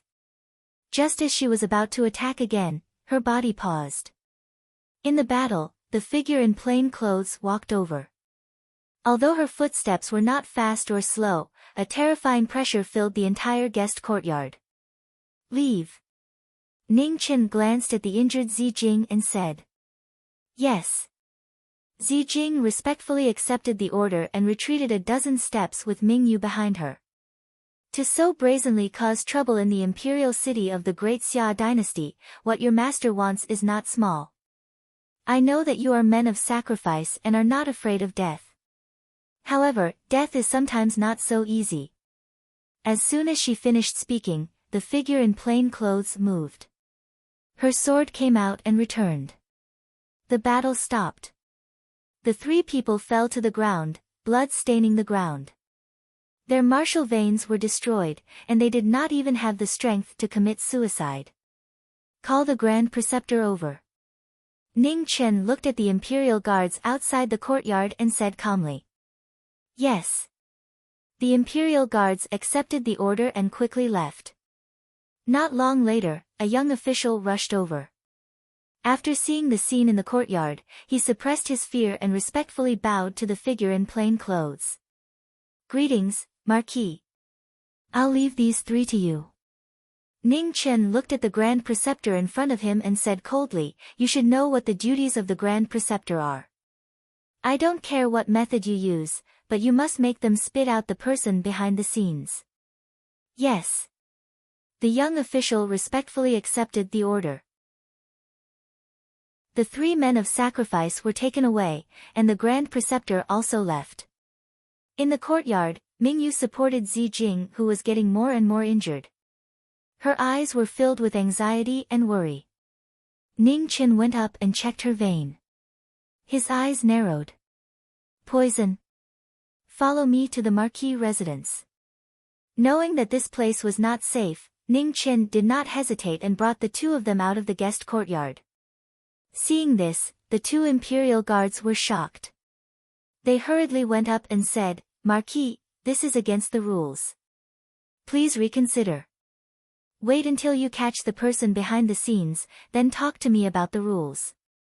Ning Chen coldly replied and left with the 2 behind him. Chapter 768. In the guest room of the west courtyard of the Jiming Marquis residence, Zijing, who had been poisoned, was lying on the bed. Her face was pale and her body was trembling. Even in her coma, she was in great pain. Beside the bed, Xia Xinyu was quietly taking her pulse, frowning from time to time. Beside her, Mingyu stood there anxiously with tears in her eyes. They had been together for 30 years. Although they were master and servant in name, their relationship was closer than that of sisters. How is it? Can it be cured? Ning Chen asked. It can be cured. Xia Xinyu raised the hand that was checking the pulse and got up to cover Zijing with a blanket. She replied, the toxicity of this poison is very strong. Fortunately, Zijing's cultivation is not bad and managed to protect her heart meridians. However, after the detoxification, Zijing will need to rest for a long time. Ning Chen nodded. Do you need me to do anything? Xia Xinyu smiled and shook her head. She pointed at Mingyu and said softly, aren't you going to explain to me? The emperor of northern Meng was actually a woman. This was really hard to believe. It's a long story. Ning Chen sighed. He looked at the girl beside him and said, back then, northern Meng's royal family was almost wiped out. Fan Lingyue only had time to protect the infant Mingyu. Now, Mingyu is the only royal bloodline in northern Meng. They had no choice but to make this choice. It's shocking. Xia Xinyu sighed. No wonder he was unwilling to hand over Mingyu. Once this matter was exposed, the world would undoubtedly be in chaos. Thinking up to this point, Xia Xinyu's gaze towards Mingyu became even gentler. Perhaps it was because she loved Mingyu, or perhaps it was because she pitied Mingyu. It was easy to imagine how difficult it must have been for a woman to support such a large empire. I'll go prepare the antidote. You stay here and take care of them.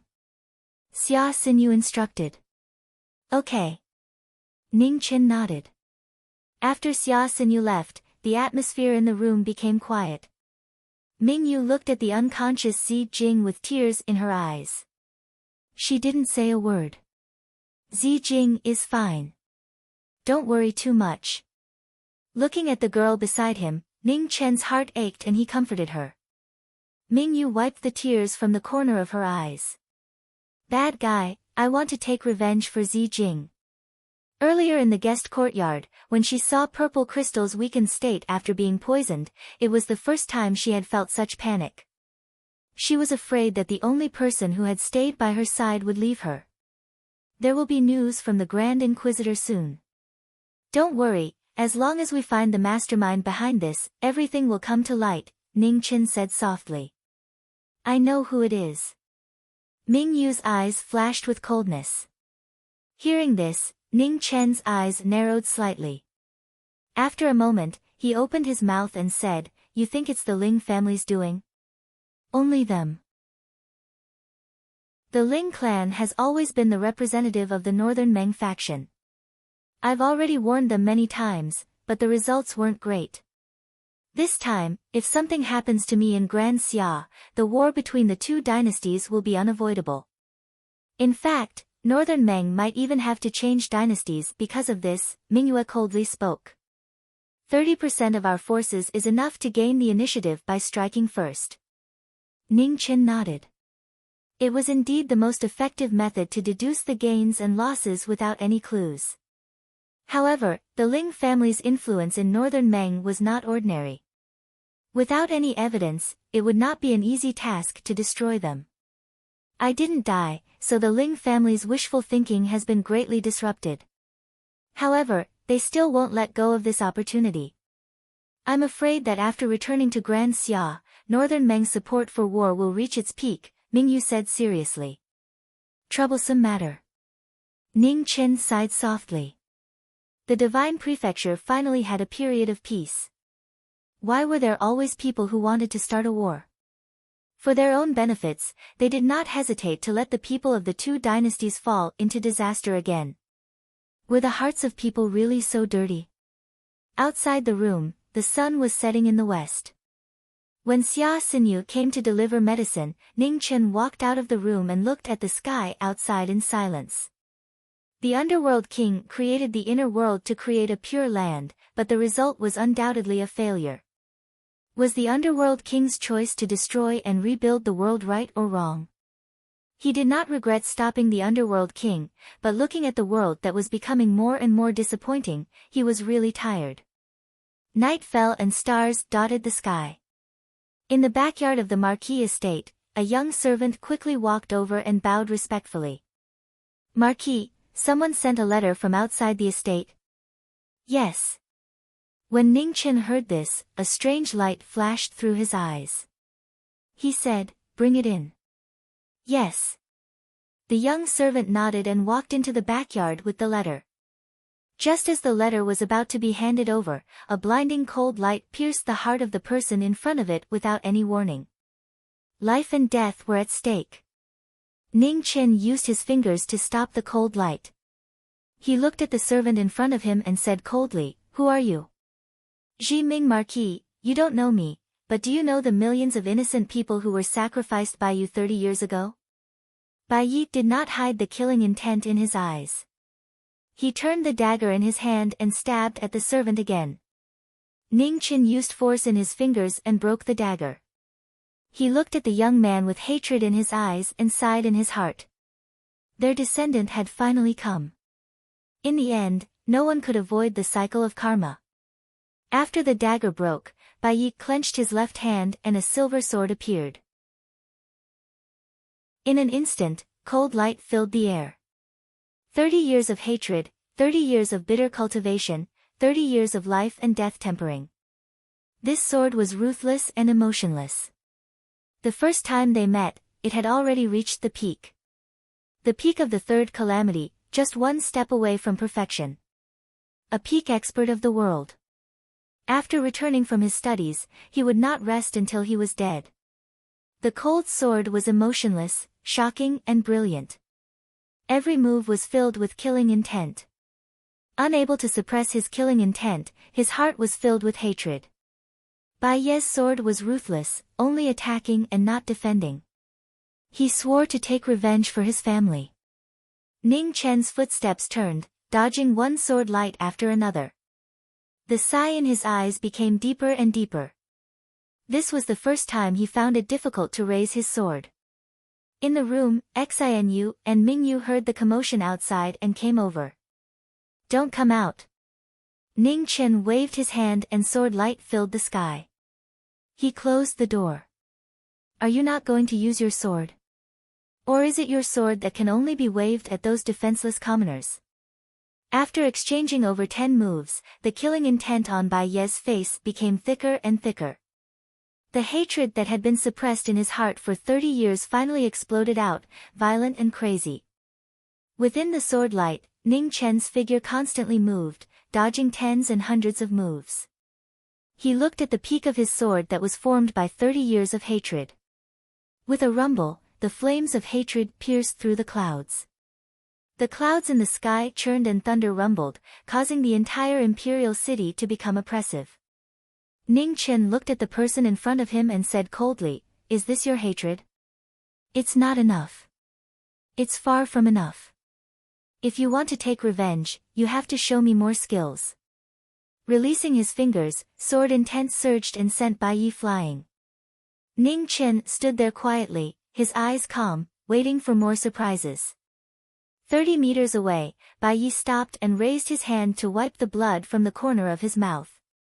His left hand drew across the sword and blood dyed the silver blade red. In an instant, the sky was filled with bloody light and a powerful pressure surged out. In the Weiyang Palace, Qing Ning looked in the direction of the Marquis' residence. She was silent and did not move. In this world, the only people who could make him not fight back were the descendants of those people. Although he had no choice, the sacrifice of millions of innocent people was an indisputable fact. No one could deny it. In the Imperial Palace's heavenly mandate hall, Xia Qi also felt the fluctuations of the battle from the Marquis' residence. He quickly walked to the front of the hall, his eyes full of shock. Beside him, an old Imperial consecrator appeared. He looked into the distance and did not speak. "Why aren't you going to help?" Xia Qi said in a low voice. "Your Majesty." The Imperial consecrator sighed and said, "It's not that we don't want to help, but the Marquis will not let us do it. The Marquis' strength is many times stronger than that young man. If he really wanted to fight back, that young man would already be dead." Hearing this, Xia Qi clenched his fists. What was his master worried about? In the Marquis' residence, the sounds of killing could not be suppressed. It pierced through the dark clouds. Under the crisscrossing lightning, the sword in Bai Ye's hand became faster and faster. It was like lightning and wind. Not enough. Ning Chen raised his hand and forced the former back. "Ha!" With a mournful and angry shout, Bai Ye's body bloomed with bloody light. A drop of bloody tear fell from his eyes. The forbidden technique instantly increased his cultivation by several times. One step into perfection. The wind and clouds of the ninth heaven howled. Thunder surged, illuminating the night. The bloody light that illuminated his eyes was already in front of him. An unshakable hatred, an unshakable sword, pierced through thousands of obstacles and stabbed towards Su Yi. Su Yi's figure was still indifferent. She was as immovable as a mountain. Sword intent rose around her. In an instant, the bloody hatred sword arrived. With a boom, it collided with the sword intent barrier. With a rumble, the sword intent around Su-yi continued to spread. Blood constantly dripped from the corner of Bai Ye's mouth. The difference in cultivation of the sword was not something that 30 years could make up for. Ha! His hatred reached the extreme. He forgot all pain. Ignoring his internal injuries, Bai Yi poured all his cultivation into the sword. The bloody light reached its peak and broke through the heavens. Rip! There was the sound of clothes being torn apart. The bloody sword pierced through the layers of sword intent and sank into Su-yi. A drop of blood dripped down. The sword was halfway in and couldn't go any further. In the next moment, the sword intent surged and sent Bai Yi flying once more. Ning Chen looked at the blood dripping from his left shoulder. The coldness on his face gradually disappeared. He calmly said, "This drop of blood is extremely precious. It's not only for you, but also for me." With that, Ning Chen clenched his left hand. A bright red sword flew out from the distant study. In an instant, starlight illuminated the sky and dispersed the dark clouds. When the star soul sword appeared, the stars in the ninth heaven shook. An unparalleled sword, an unshakable peak. For the first time, it revealed its true power. With a slash of the sword, the world became boundless. Pieces of the void collapsed. The sword light ended and blood gushed out like a fountain. With a bang, Bai Ye's figure flew out and crashed into the ground. Blood flowed out from his body and dyed his clothes red. Ning Chen looked at the struggling figure in front of him. He didn't attack again. His calm eyes became even deeper. "I am the knowledge Marquis. Remember my appearance. I will be the most important person in your life." With that, Ning Chen waved his right hand. The star soul sword flew out and returned to the distant study. Chapter 769. In the quiet night of the Marquis mansion, a cold wind blew past. The figure who had fallen to the ground had blood flowing out of his mouth. His miserable defeat was so glaring. He struggled several times, wanting to get up, but he was heavily injured and failed again and again. Hatred, so much hatred that it dyed his eyes red. Pain, so much pain that it penetrated into his bones. Bai Yi kept struggling, but the scene of him dying for his loved ones lingered in his mind. He had never forgotten it in 30 years. Your hatred is far from enough. If you can't break through yourself, you will never be able to kill me. Ning Chen spoke in a cold voice. He casually threw out a jade bottle and walked towards the room at the side. "This is a healing pill. It's up to you whether you want to use it or not. Within a month, you can attack me at any time. I won't kill you. After a month, if you try anything funny again, your life and death will be up to fate." After saying that, the door slammed shut. In the courtyard, the defeated person kept coughing out blood. His eyes were filled with hatred. After a while, he struggled to crawl towards the jade bottle that had fallen to the ground. "You want to keep him?" In the room, Xia Xinyu looked at the person in front of her with a strange expression. "This is what I owe him," Ning Chen calmly replied. Xia Xinyu was silent. She nodded lightly and didn't say anything. "Mingyue, come with me to the Tyli department tomorrow." Ning Chen looked at the girl beside him and said. "N." Mingyue softly replied. "It's already late. Let's rest. Xinyu, let's go." Ning Chen glanced at Zijing, whose aura was gradually stabilizing on the bed. He felt relieved and turned to walk out of the room. Xia Xinyu looked at the moon in front of her and said softly, "Rest early. Don't worry too much. Nothing will happen." After saying that, Xia Xinyu didn't stay any longer and followed after him. In the courtyard, the bloody figure crawled forward step by step. 10 steps away, the jade bottle was quietly lying on the ground. It was so close, but it also seemed so far away. Xia Xinyu saw this and sighed softly. Her eyes flashed with reluctance. In front, Ning Chen walked past. He didn't even look at the figure. A cold wind blew through the courtyard. It was bone-chilling. Under the moonlight, the blood-red-clothed figure grew weaker and weaker. However, his hatred persisted and he refused to give up. In the distance, in a room with flickering candlelight, Xia Xinyu sat in front of the mirror. She took off her hair ornaments and hairpin, and her fine black hair cascaded down to her waist. The face in the mirror was devastatingly beautiful. Even if all the saintesses and pearls in the world were as dazzling as the stars, no one could beat the beauty of the 9th princess of the great Xia dynasty. Behind him, Ning Chen walked over and took the jade comb from the table. He smiled and said, "Let me do it." "You haven't used it for so many years, do you still know how to use it?" Xia Xinyu laughed softly. In her memory, he seemed to have only combed her mother's hair once. "You have to learn even if you don't know. It's only right and proper to comb your wife's hair. How can you not know?" Ning Chen replied with a smile. He took the jade comb and combed her waist-length hair again and again. Husband and wife, they had mutual respect for each other, protecting and supporting each other. For this, the 9th princess of Grand Xia gave up her longevity and gave up everything. She waited for 30 years in exchange for today's company. Ning Chen combed her hair meticulously and attentively. She was his wife, he had to take care of her for the rest of her life.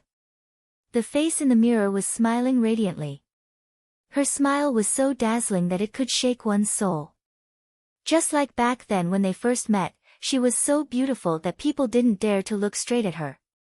The clouds of the past flashed by, the smile on Ning Chen's face grew even more radiant.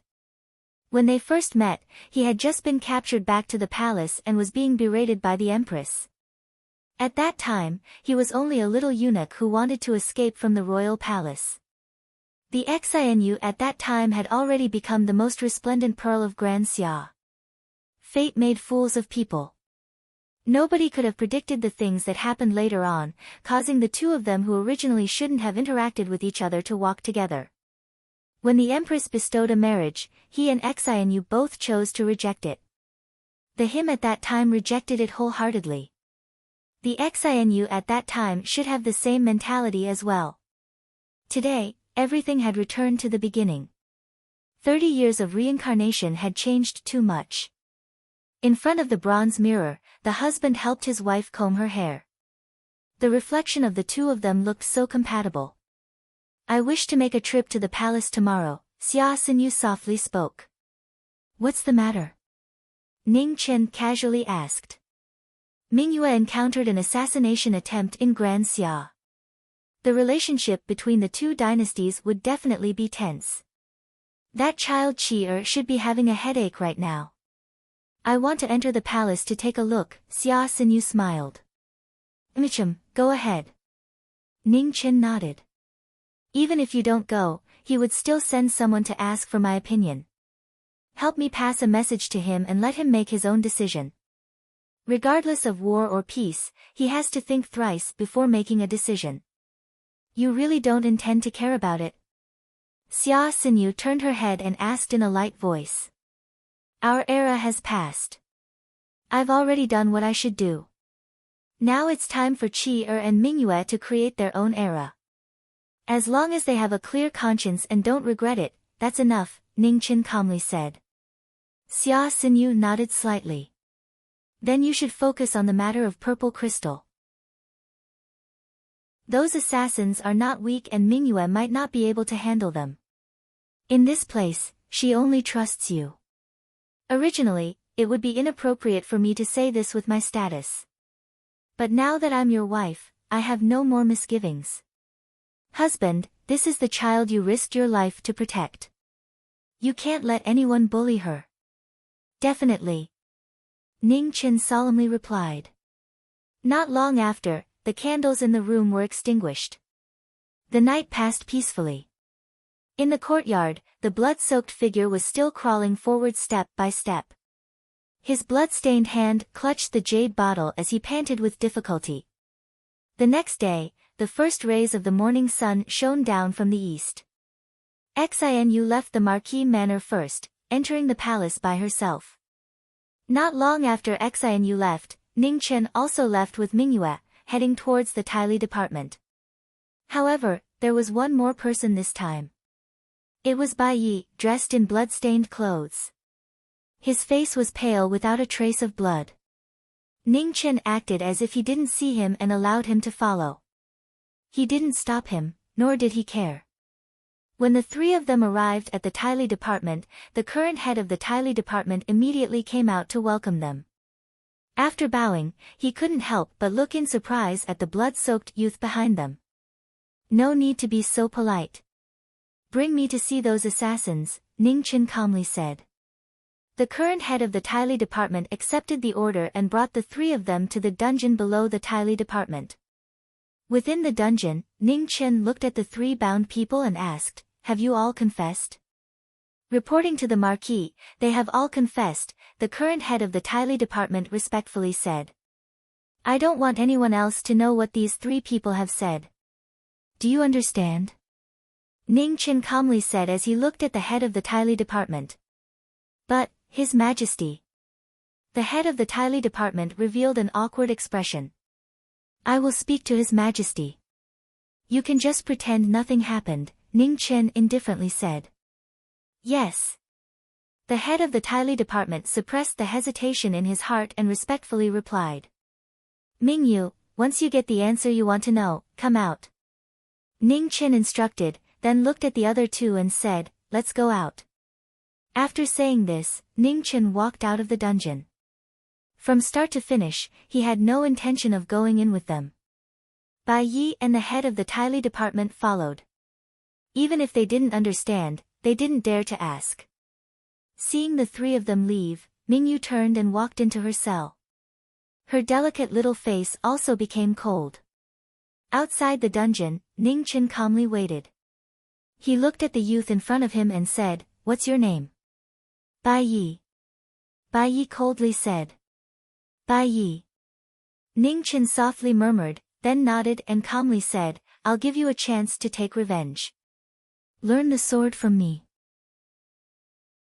Only by knowing yourself and your enemy can you win 100 battles.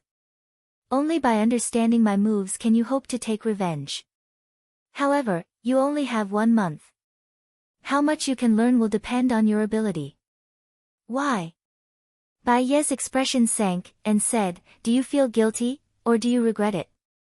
Let me tell you, your actions will not shake my determination to kill you. Sooner or later, I will personally take revenge for the thousands of innocent people you sacrificed that day." "Regret?" "Ha!" Ning Chen indifferently smiled, and said, "Knowing destiny, in this life, I have never regretted it. Not in the past, not in the future. This is your only chance. Whether you want to learn or not, you decide." Bai Ye's expression became serious. After a moment, he coldly said, "Learn." Ning Chen nodded and didn't say anything else.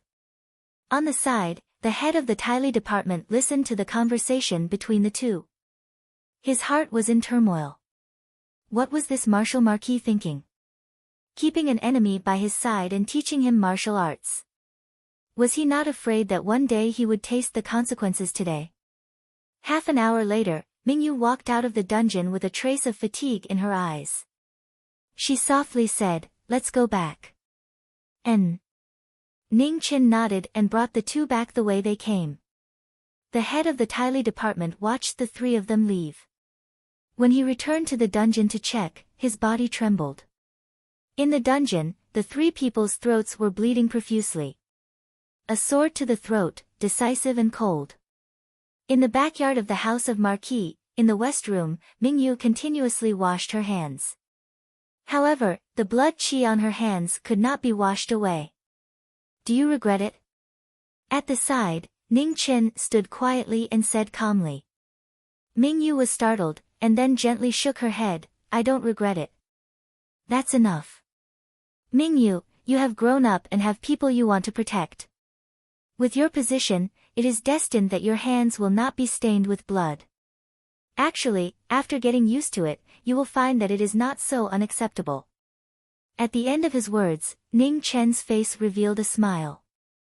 It looked so gentle, but it made people unable to feel any warmth. Tears flowed out of Ming Yu's eyes. She could no longer suppress the emotions in her heart. She threw herself into the former's embrace and sobbed. Ning Chen raised his hand and patted the back of the girl in his embrace. He sighed softly. This was the price of growing up. Although it was painful, it had to be experienced. He did not have much time left. He did not know how long he could protect them. They had to learn to take care of themselves. In the courtyard, Bai Yi stood in front of the long sword, recalling the unforgettable sword light from last night. He repeated it again and again in his heart, trying to figure it out and understand it. Ning Chen's gaze moved and looked at the young figure in the courtyard. The light in his eyes kept flickering. To grow up to this point in 30 years, this was a genius in sword practice. If he could break through himself, his future would be limitless. Not long after, Xia Xinyu returned. She walked up and said softly, "Husband, tomorrow morning, Qi wants to invite you to attend the court session." Chapter 770. At dawn, the eastern sky gradually turned white. Although the sky outside had not completely lit up, candles were already lit in the room. He woke up early to enter the court, wearing plain clothes. Behind him, Xinu carefully tidied his clothes, doing her duty as a wife. "I'm leaving," Ning Chen softly said as the time was almost up. Immediately, he strode out of the room. In the heavenly mandate hall of the Grand Xia Royal Palace, hundreds of officials were gathered, quietly waiting for the emperor to start the court session. As usual, there was not much difference in the morning court session. But today, there was something different. The Northern Meng Emperor was assassinated in the Grand Xia Royal Palace. Due to the pressure from Northern Meng, the relationship between the two dynasties became tense again. 40 years ago, the Great War between the two dynasties was still fresh in their minds. Many of the old officials clearly remembered how terrifying that war was. In the golden age of Grand Xia, many marquises fought a bloody battle to bring peace to Grand Xia. If the two dynasties were to go to war again, there would be no doubt that the people would be plunged into misery and suffering again. As the officials waited, Xia Qi walked out from the right side of the hall. His eyes swept across the officials, but he did not say a word. "Your Majesty, it's time for the court session." Beside the dragon throne, an attendant came forward and reminded him in a low voice. "Wait." Xia Qi replied calmly. The officials were shocked, but no one dared to say anything. They could only continue to wait patiently. At this moment, outside the hall, at the end of the stairs, a figure in plain clothes appeared. His young face was the same as 40 years ago. "Greetings to the Marquis." At the two ends of the stairs, the dragon guards of the Imperial Army knelt down and bowed respectfully. In the hall, when the officials heard the commotion outside, they all turned their heads. When they saw the figure in plain clothes, their faces were filled with shock. "Greetings to the Marquis." When Jiming entered the court session, the officials bowed. Facing the person in front of them, no matter how high his position was, no one dared to be disrespectful. This was the protector of Grand Xia. Without Jiming Marquis, there would not be the current Grand Xia. Whether they were willing to admit it or not, this was the truth. "Look at the throne." In front of the dragon throne, Xia Qi suppressed the emotions in his heart and said. A dragon guard entered the hall to receive the order. He placed the throne at the head of the officials and quickly retreated. Ning Chen nodded at the figure on the dragon throne and sat down, not saying anything more. "Go to court," Xia Qi said calmly from his throne. "Long live His Majesty! Long live His Majesty!" The hundreds of officials knelt down and bowed respectfully. "You may rise," Xia Qi said calmly. "Thank you," Your Majesty. The officials stood up and stood on both sides. Have you all come to a conclusion regarding the matter of Northern Meng? Xia Qi asked. Reporting to Your Majesty. An official walked out and respectfully said, the assassination of the Northern Meng Emperor is too strange. It's obvious that it was prepared a long time ago. This official suspects that the Northern Meng Emperor deliberately sent people to do it in order to provoke a war between the two dynasties. This subject does not agree. Another official walked out, bowed, and said, this is an assassination. If the Northern Meng Emperor himself sent people to do it, wouldn't that be too stupid? Everyone should already know about the situation that day. Those assassins were all rarely seen experts in the world. If Lord Wu Ho or our dynasty's consecrators were late, how would the Northern Meng Emperor cover up this lie? Perhaps the Northern Meng Emperor still has a trump card, it's just that we don't know of it. The previous subject argued, refusing to back down. This subject agrees. A third official stood out and said, the Northern Meng Imperial Court has wild ambitions, we have to be on guard against them. We should take measures beforehand and not let the Northern Meng Emperor and his people return so easily. This subject agrees. This subject agrees.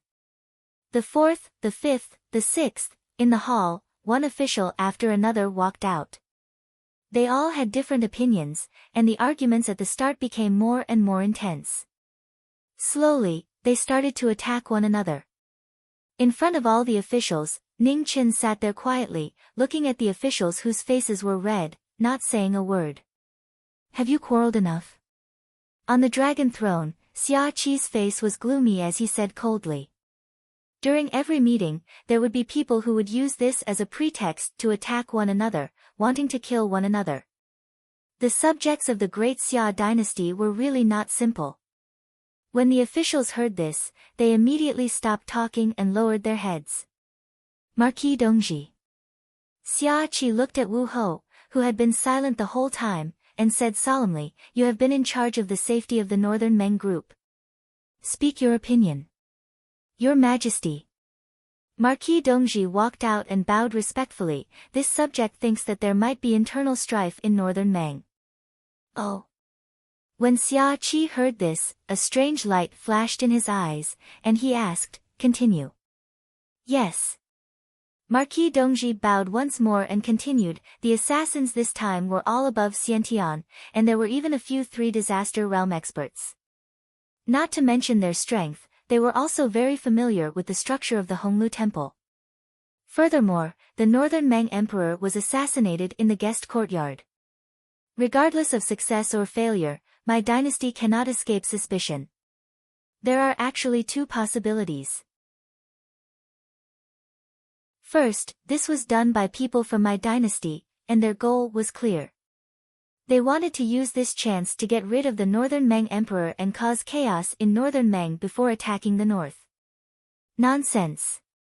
Before Marquis Dongji finished speaking, an old official could not hide the anger in his heart and interrupted him, my dynasty has always been open and aboveboard. How could we do such a despicable thing? Sir Yan, there is no need to be angry. I am just stating the facts. After all, it is hard to tell what is in a person's heart. Sir Yan, you cannot deny that there are people in my dynasty who can do such a thing, and there are people who do not want to do it, Marquis Dongji said calmly. Sir Yan, you can leave first. Let Marquis Dongji finish, Xia Qi said seriously. Yes. The old official bowed and retreated. The second possibility. Marquis Dongji's expression turned serious, and he said, this matter is indeed planned by Northern Meng. However, if that is really the case, then there is a high chance that someone in Northern Meng wants to kill the Northern Meng Emperor. Everyone should know that in these few years, our dynasty and Northern Meng have a rare temporary peace. There are many people who are unhappy with the current situation. This time, the Northern Meng Emperor coming to Great Xia is the best chance. Once he dies, the Northern Meng Imperial Court will definitely change dynasties. At that time, whether or not Northern Meng and Great Xia can maintain peace, no one knows. When the officials heard this, they all fell silent. Marquis Dongji's words were not without reason. Sirs, in the past 1,000 years, regardless of whether Northern Meng is strong or weak, our dynasty has never been able to take them down. The reason is that our people and soldiers have not been able to adapt to life in the grasslands and deserts of Northern Meng. Thus, Northern Meng is not too worried about the consequences of this chaos. However, Great Xia is different. Once Northern Meng recovers, no one can guarantee the safety of our northern region, Marquis Dongji said seriously. Marquis Dongji, you are a martial Marquis of Great Xia. How can you say such words that raise the morale of others and lower your own prestige? A civil servant walked out and reprimanded. Sir Jian, victory and defeat on the battlefield is not something that can be changed by raising the morale of others and lowering your own prestige. This is the truth. Whether you like it or not, no one can change this fact, Marquis Dongji said coldly. Marquis Dongji's meaning is? Xia Qi asked calmly. Yes. Marquis Dongji said seriously, Northern Meng's current emperor has no intention of starting a war. Furthermore, after this matter, Northern Meng will not be too peaceful. Northern Meng will not have the time to care about anything else. Our dynasty only needs to continue to rest. At the very least, before we have a way to take down Northern Meng, we should not start a war. Marquis Anling, what do you think? Xia Qi looked at another martial marquis and asked. I agree with Marquis Dongji's view. Marquis Anling walked out and said respectfully. Marquis Bloodfeather, what about you? Xia Qi asked once more. I also agree with Marquis Dongji's view. Kong Yu also walked out and bowed. Within the hall, the various officials could not hide the waves in their hearts. Why did the martial marquis not agree with the war between the two dynasties? Shouldn't the generals be making contributions on the battlefield? In front of the various officials, Ning Chen revealed a faint smile. Since Great Xia had entrusted this task to them, he could be at ease. The title of Great Xia's martial marquis was not an insult to these people. The existence of martial marquis was not for war, nor was it to make contributions. It was for peace and to protect the peace of the people. If peace could continue, even if martial marquis did not have any military contributions, so what? I also agree. Ning Chen stood up and spoke for the first time. The moment he said that, all the officials in the hall were shocked. They looked forward and almost forgot that the Jiming Marquis was also here. Marquis Dongji. Ning Chen looked at the man in purple and green Marquis robes and said. Marquis. Marquis Dongji bowed respectfully and replied. Your deduction is not bad. Ning Chen revealed a faint smile and said, Northern Meng and Great Xia are both suspects in this matter. The grudges between the two dynasties have been building up for a long time, so it is not surprising who did it. However, there is one more party. Although I am sure it is not them, when you deduce, you cannot ignore it. Marquis Dongji's body froze. A moment later, shock appeared on his face. Marquis means? Barbarian dynasty? N. Ning Chen nodded and said, do not measure the heart of a gentleman with the heart of a villain, but also do not measure the heart of a villain with the heart of a gentleman. No matter what the truth is, the barbarian dynasty is the party that benefits. Even if the barbarian dynasty has been on good terms with our dynasty these past few years, when discussing matters, you cannot ignore the logic of a sandpiper and a clam fighting. You cannot just look at what is in front of you. Although it is a matter between Great Xia and Northern Meng, who can guarantee that the barbarian dynasty is not sitting on the mountain and watching the tigers fight? Thank you for your advice, Marquis Dongji has learned. Marquis Dongji respectfully bowed and replied. Ning Chen smiled and said, you have done very well. You just lack experience for the time being. These things can be learned. No one is born with knowledge. Back then, I also slowly learned these things under the guidance of Marquis Bloodclad and Marquis Kaixuan. Speaking of this, Ning Chen looked at the figure on the dragon throne and said with a gentle expression, Qi, I can rest assured that Great Xia still has these Marquis. Remember, a wise emperor does not have to expand his territory. Being able to let his people live and work in peace is what an emperor really needs to do. It is also the most difficult thing. I will keep watching outside the temple, waiting to witness the prosperity of Great Xia for 100 generations. After saying this, Ning Chen did not stay any longer. He waved his hand and walked out of the heavenly mandate palace. Chapter 771. Autumn left and winter came in the Grand Xia's imperial city. The first snow of winter came without any warning, covering thousands of miles in ice and snow. Within the Jiming Marquis manor, Ning Chen stood in the courtyard, looking at the falling snow with a faint smile on his face. Winter had arrived.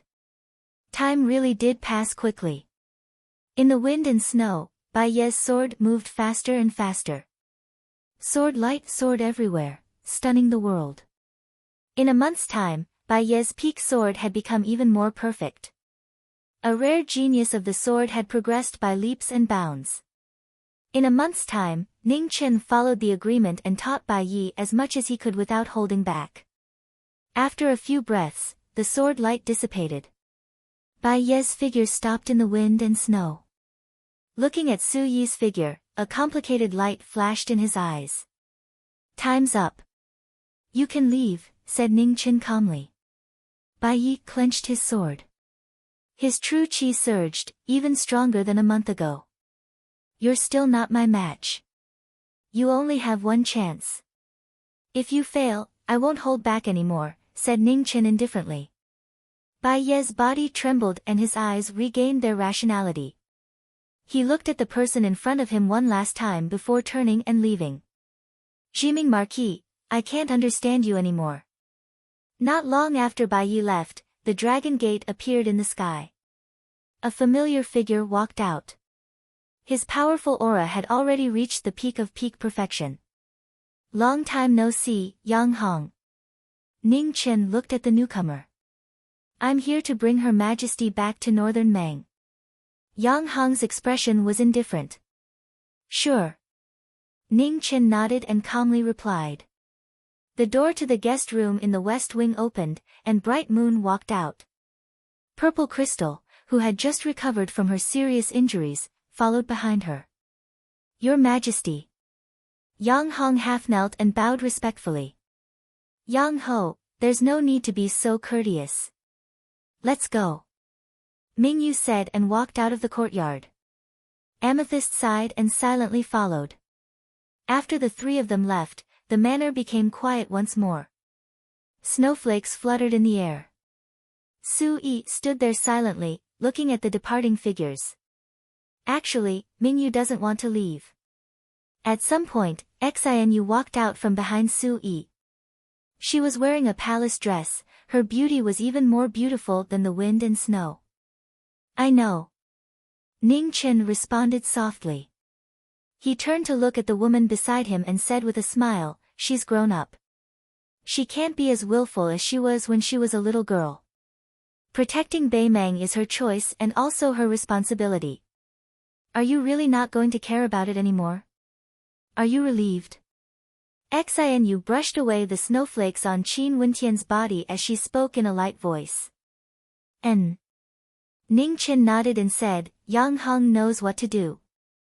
He is someone that Fan Lingyue left behind for Mingyue. He is trustworthy. Xianyu fell silent. After a moment, she said softly, since we've finished our business here, let's leave as well. Where are we going? Ning Chen asked. An ordinary family. A smile appeared on Xianyu's face. I'm also tired after all these years. I only wish to spend my remaining days peacefully. I don't wish to see such power struggles anymore. All right. Ning Chen nodded and said, let's go. The wind and snow drifted. Under the blue and white oil paper umbrella, the two of them strode out of the Marquis estate. Just like before, there did not seem to be anything special. No one knew that this departure of the two of them would be forever. In the Weiyang Palace, Qing Ning felt the aura of the two of them leaving. Her eyes dimmed. She hoped that she could be happy for the next 20 years. Half a year later, in the west of Grand Xia, there was a small remote city. The city was in a state of disrepair and was filled with the aura of time. The commoners in the city worked at sunrise and rested at sunset. Although they were poor, they stood aloof from worldly affairs and were content with their lot. In a private school in the city, the sound of reading rang out. In the study hall, a silhouette in plain clothes stood at the front, patiently teaching over 10 children in front of him how to read and write. Outside the study hall, an old man with a white beard stared at the young man in the study hall and nodded with gratification. He was already old and could no longer teach. Now that this young man was here, he could rest assured and entrust the children to him. If jade is not polished, it will be useless. If humans do not learn, they will not be righteous. If jade is not polished, it will be useless. If humans do not learn, they will not be righteous.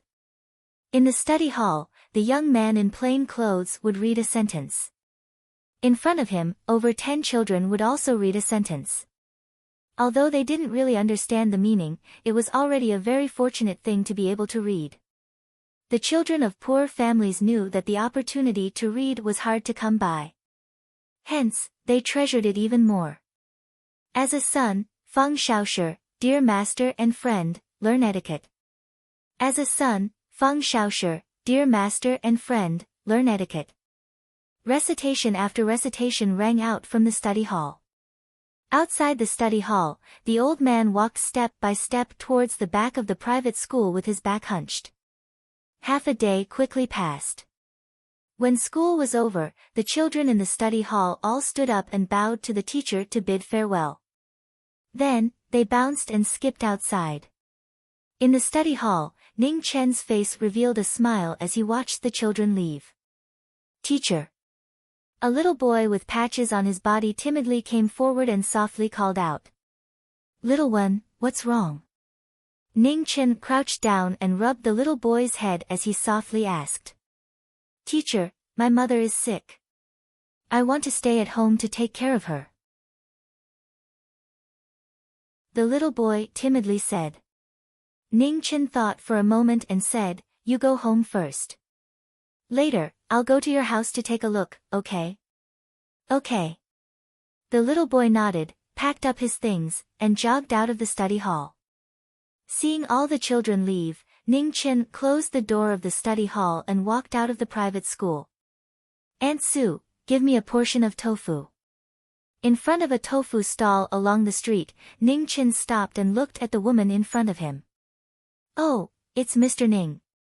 Behind the stall, a woman in coarse clothes smiled and looked at the girl beside her. She said, Little May, quickly give Mr. Ning a portion of tofu. Okay. The girl called Little May wrapped up the cut tofu and handed it to the person in front of her. She blushed and said, Mr. Ning, the tofu you wanted. Thank you. Ning Chen smiled and took the tofu. He put down the copper coins and immediately walked towards the west. A scholar like Mr. Ning is really polite. The woman looked at the young man walking away and sighed. Mother, it's getting late. Let's pack up and go back. Su Mei retracted her gaze and looked at her mother beside her. Okay. The woman nodded and began to pack up the tofu stall. Little Mei. Yes? Su Mei looked over and asked doubtfully. The woman hesitated for a moment.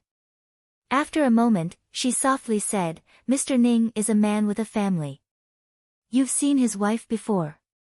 She looks like a person in a painting, so, mother, don't say any more. Su Mei interrupted the woman's words. Her face was slightly red and her tone had a trace of grievance. I know what you mean. I won't have wishful thinking. Sigh. The woman sighed softly and didn't say anything else.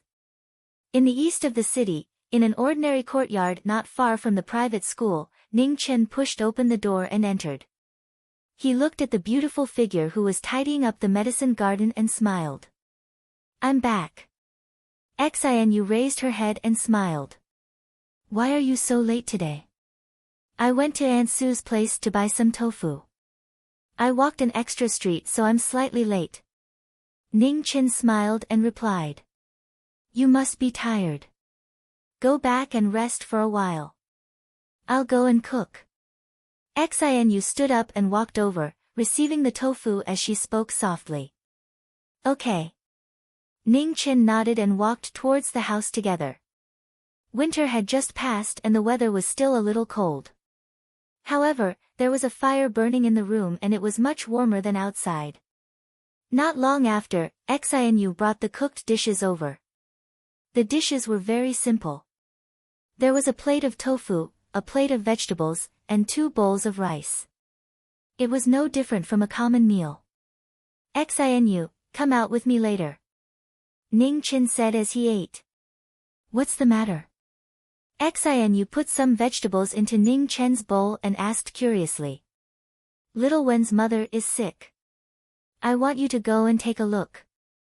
Ning Chen spoke the truth. Okay. Xinu nodded. Let's go after dinner. It's very easy to fall sick in this season. I've heard about the situation of that child's family. It doesn't seem to be very good. They probably can't afford to hire a doctor. The sky outside gradually darkened. After dinner, the 2 of them went out together. In the night of early spring, a cold crescent moon hung high in the sky. There were almost no stars in the sky. The cold moonlit night was even quieter. The 2 of them walked on the street. They didn't speak much and just accompanied each other quietly. Half a year's time was a rare time for the 2 of them who had waited for 30 years to calm down. Suddenly, a horse galloped over from the end of the street, breaking the silence. It galloped past the 2 of them and disappeared into the night. You didn't see anything, right? Ning Chen held the woman beside him and asked softly. No. Xinu shook her head lightly. She looked ahead and said, it's a little strange. That person just now was very unfamiliar. He shouldn't be someone from this place. Maybe he's just a passerby. Ning Chen replied and didn't pay any more attention to him. He continued walking forward. An hour later, in the eastern corner of the city, the 2 of them arrived in front of a shabby house. Ning Chen went forward and knocked on the door. Yes, mister. In the house, the little boy who was washing clothes had a joyful expression. He ran forward and opened the door. Mister. Seeing the person in front of her, Xiaowen called out happily. However, when she noticed the fairy-like woman beside the mister, she immediately became timid. Xiaowen, I'm the wife of your mister. I'm here to take a look at your mother's illness. Xinu squatted down and said gently. Please come in. Xiaowen answered nervously and made way for him. Inside the house, a beautiful woman was lying on the bed. Her face was abnormally pale and she coughed occasionally. It seemed that her illness wasn't light.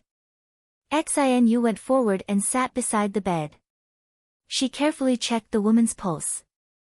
Ning Chen stood at the side and saw a sword hanging on the wall. He was startled. Why would there be a sword in Xiaowen's house? Mister, can you cure my mother's illness? Xiaowen shook the arm of the person beside her. Her big eyes were filled with pleading. After saying that, Xiaowen seemed to have thought of something. She climbed onto a stool and took down the sword hanging on the wall. She passed it to the mister and said with tears in her eyes, Mister, my mother said that this sword is my family's heirloom. It has a spirit. My family doesn't have any money left. Can I use this sword as medical expenses? Mister, look. This is really my family's heirloom. Xiaowen used all her strength to pull out the sword hilt and scabbard. She wanted the mister to take a look, but no matter how hard she tried, she couldn't pull it out. At the side, Xinu sighed when she saw this. Although the sword had a spirit, how would a mortal sword dare to be unsheathed in front of him?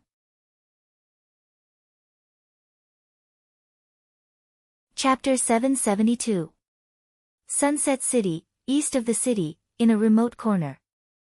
In a dilapidated house, the lights flickered, making the place slightly dim. Inside the house, Ning Chen looked at the teary-eyed little boy in front of him. He gently took the sword from the boy's hand and walked forward to hang it up again. Xiao, family heirlooms cannot be easily given to others. Otherwise, how can they be called family heirlooms? Ning Chen turned around and rubbed the little boy's head. He smiled and said, "Your mother's illness will be cured soon. Don't worry. Is Mr. speaking the truth?" Xiaowen raised her hand to wipe away the tears in her eyes and asked. "Of course it's the truth. Mr. never lies." Ning Chen smiled and replied.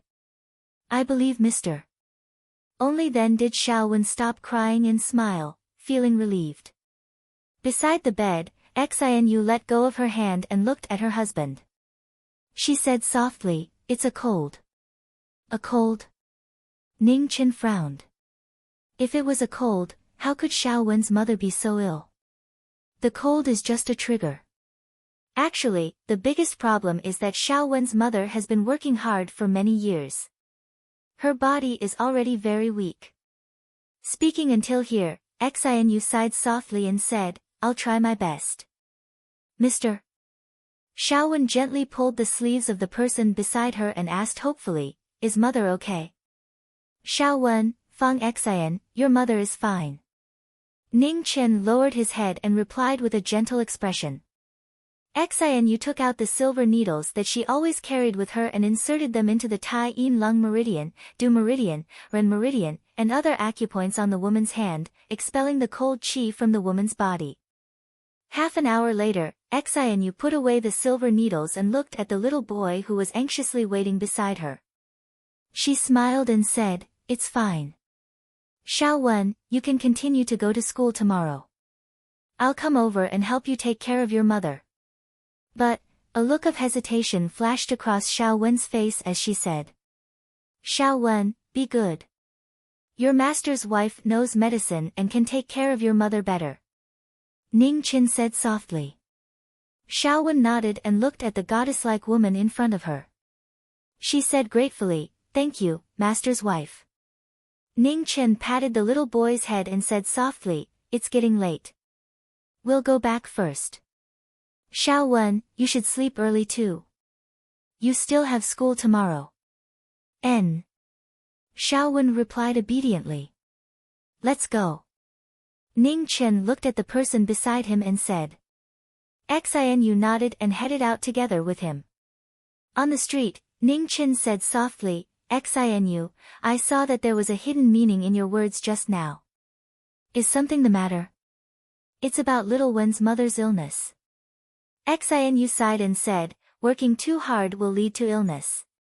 Even if this cold is cured, little Wen's mother won't have much time left. How long can you last?" Ning Chen frowned. 5 or 6 years. Xianyu softly replied. Ning Chen was silent. After a moment, he said, "If little Wen's mother wakes up tomorrow, tell her about this. I think she should know a little about it." Xianyu nodded. Rumble. Right at this moment, the sound of horse hooves could be heard from afar. However, unlike before, there was only one person. This time, there were more than 10 riders galloping by. They had long sabers at their waists and arrows at their backs. They were filled with killing intent. In front of the street, Ning Chen's eyes narrowed slightly. What an eventful season.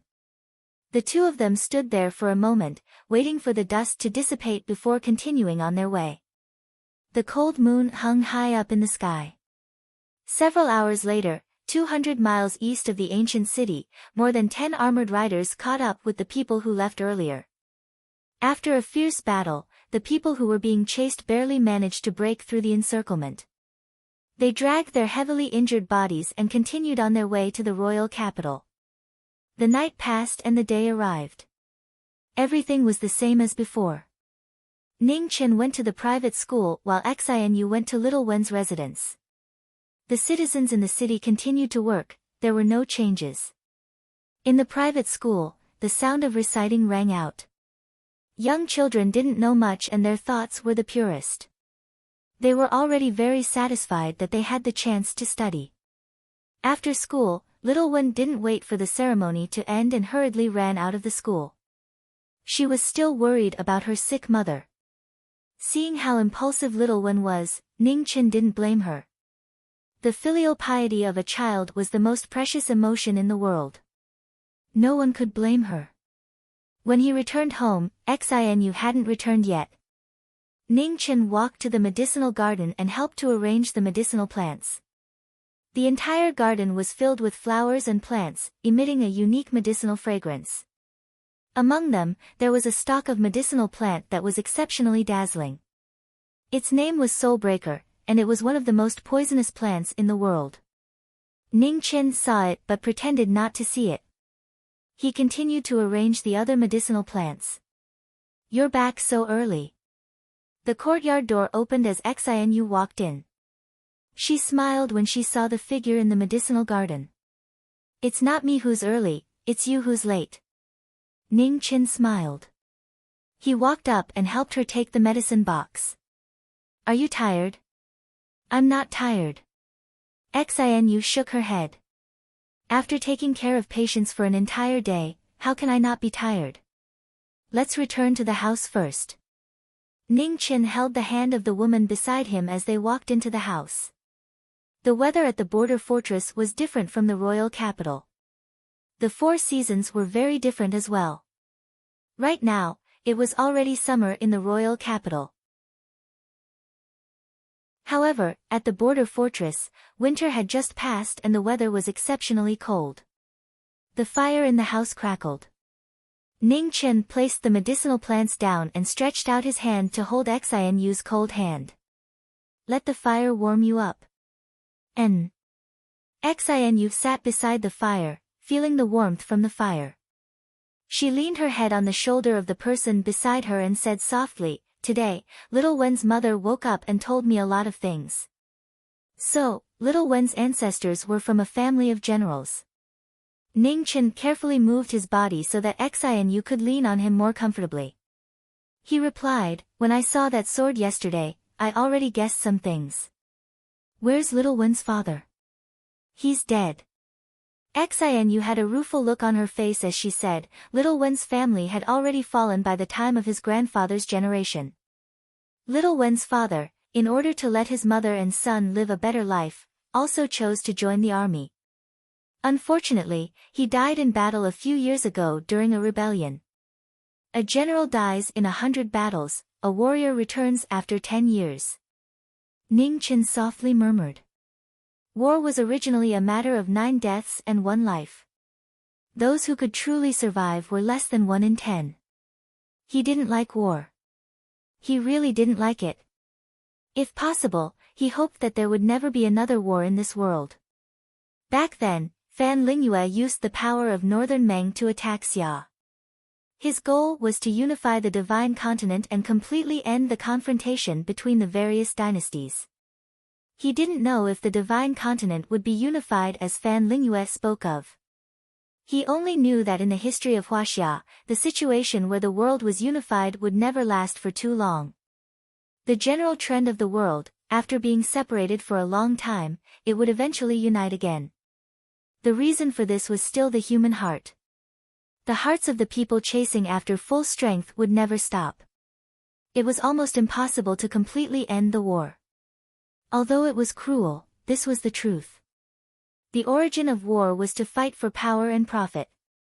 Any beautiful words were hypocritical. Regardless of whether it was the victors who wrote the history or the losers who were nailed to the pillar of shame, there was no exception. "Husband, Xinu has been very happy in this half a year." Xinu softly murmured as she leaned on the shoulder of the person beside her and fell asleep. Ning Chen gently pulled the sleeping woman into his embrace. A light fragrance entered his nose, bringing with it a faint medicinal fragrance. It was so familiar and warm. This was his wife, a woman who was worthy of him accompanying her for the rest of his life. He didn't regret his decision back then. Time passed bit by bit in this scene. They helped each other in difficult times and were willing to be ordinary. 5 years later, a group of soldiers appeared in the ancient city. There were more than 5,000 of them. The official in the lead was a third-rank official with an extraordinary noble aura. The commoners in the city saw so many soldiers for the first time.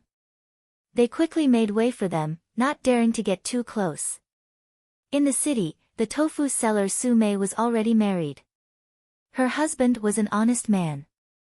The two of them set up a stall together and continued their tofu business. When the soldiers arrived, the carriage under them scraped the tofu stall. The tofu scattered all over the ground. Su Mei and the man quietly squatted down and cleaned up the stall, not daring to resist. Since ancient times, commoners didn't fight with officials. Although they weren't educated, they knew this principle. When the two of them were cleaning up, a plainclothed figure appeared and also squatted down to help. "Thank you, Mr. Ning." Seeing the person who appeared in front of her, Su Mei's teary eyes flashed with gratitude. "It's just a small matter." After cleaning up the scattered tofu, Ning Chen stood up and looked at the departing soldiers. He didn't say anything and headed back to his home in the eastern part of the city. As soon as he reached home, Xianyu walked over with a worried expression. Little Wen's mother might not be able to hold on for much longer. It's very likely that she won't be able to survive this winter. Ning Chen was startled when he heard that. So fast. It's only been 5 years. You should be clear about the situation of Little Wen's family. It's all because of Little Wen's mother. It's already not easy for them to last for 5 years. Xianyu sighed. That child, what does his mother plan to do? Ning Chen walked into the house and asked. Little Wen's mother plans to give Little Wen all the money they had saved up over the years to let him go out to study. Before he becomes an official, she won't allow him to come back, Xianyu replied. What a pity for all parents. Ning Chen's face flashed with sorrow. Does the family still have money? If we can help, then let's help. Xianyu nodded. There's still some money at home. Since Little Wen's mother doesn't want Little Wen to know about this matter, then you can use your teacher's name to give the money to Little Wen. When a student goes out to study, it's reasonable for a teacher to give some money. Little Wen won't think too much about it. That's the only way. Ning Chen nodded. Right, when I came back from Little Wen's house today, I saw quite a few soldiers. Do you know what happened? Xianyu didn't understand. I'm not too sure. Ning Chen shook his head. That official looks like he's a third-rank official. But I've never seen him before. He should be a newly risen official. For the imperial court to send a third-rank official here, there should be something big. This city won't be too peaceful in the future. I didn't expect that such a remote place would be unable to avoid conflict. If there's really no other choice, then let's just move away, Xianyu softly said. There's no need for that for now. Since that official wasn't a court official in the past, he shouldn't recognize us. Also, after Little Wen leaves, Little Wen's mother will need someone to take care of her. Let's just wait and see. We've already lived here for 5 years. Even if we want to move away, it won't be something that can be done in a day or two, Ning Chen replied. I'll listen to you. Xianyu lightly nodded. Chapter 773. Sunset Ancient City, a small and peaceful city, was no longer peaceful because of the arrival of a third-rank official. Soldiers were stationed in the city and patrolled every day.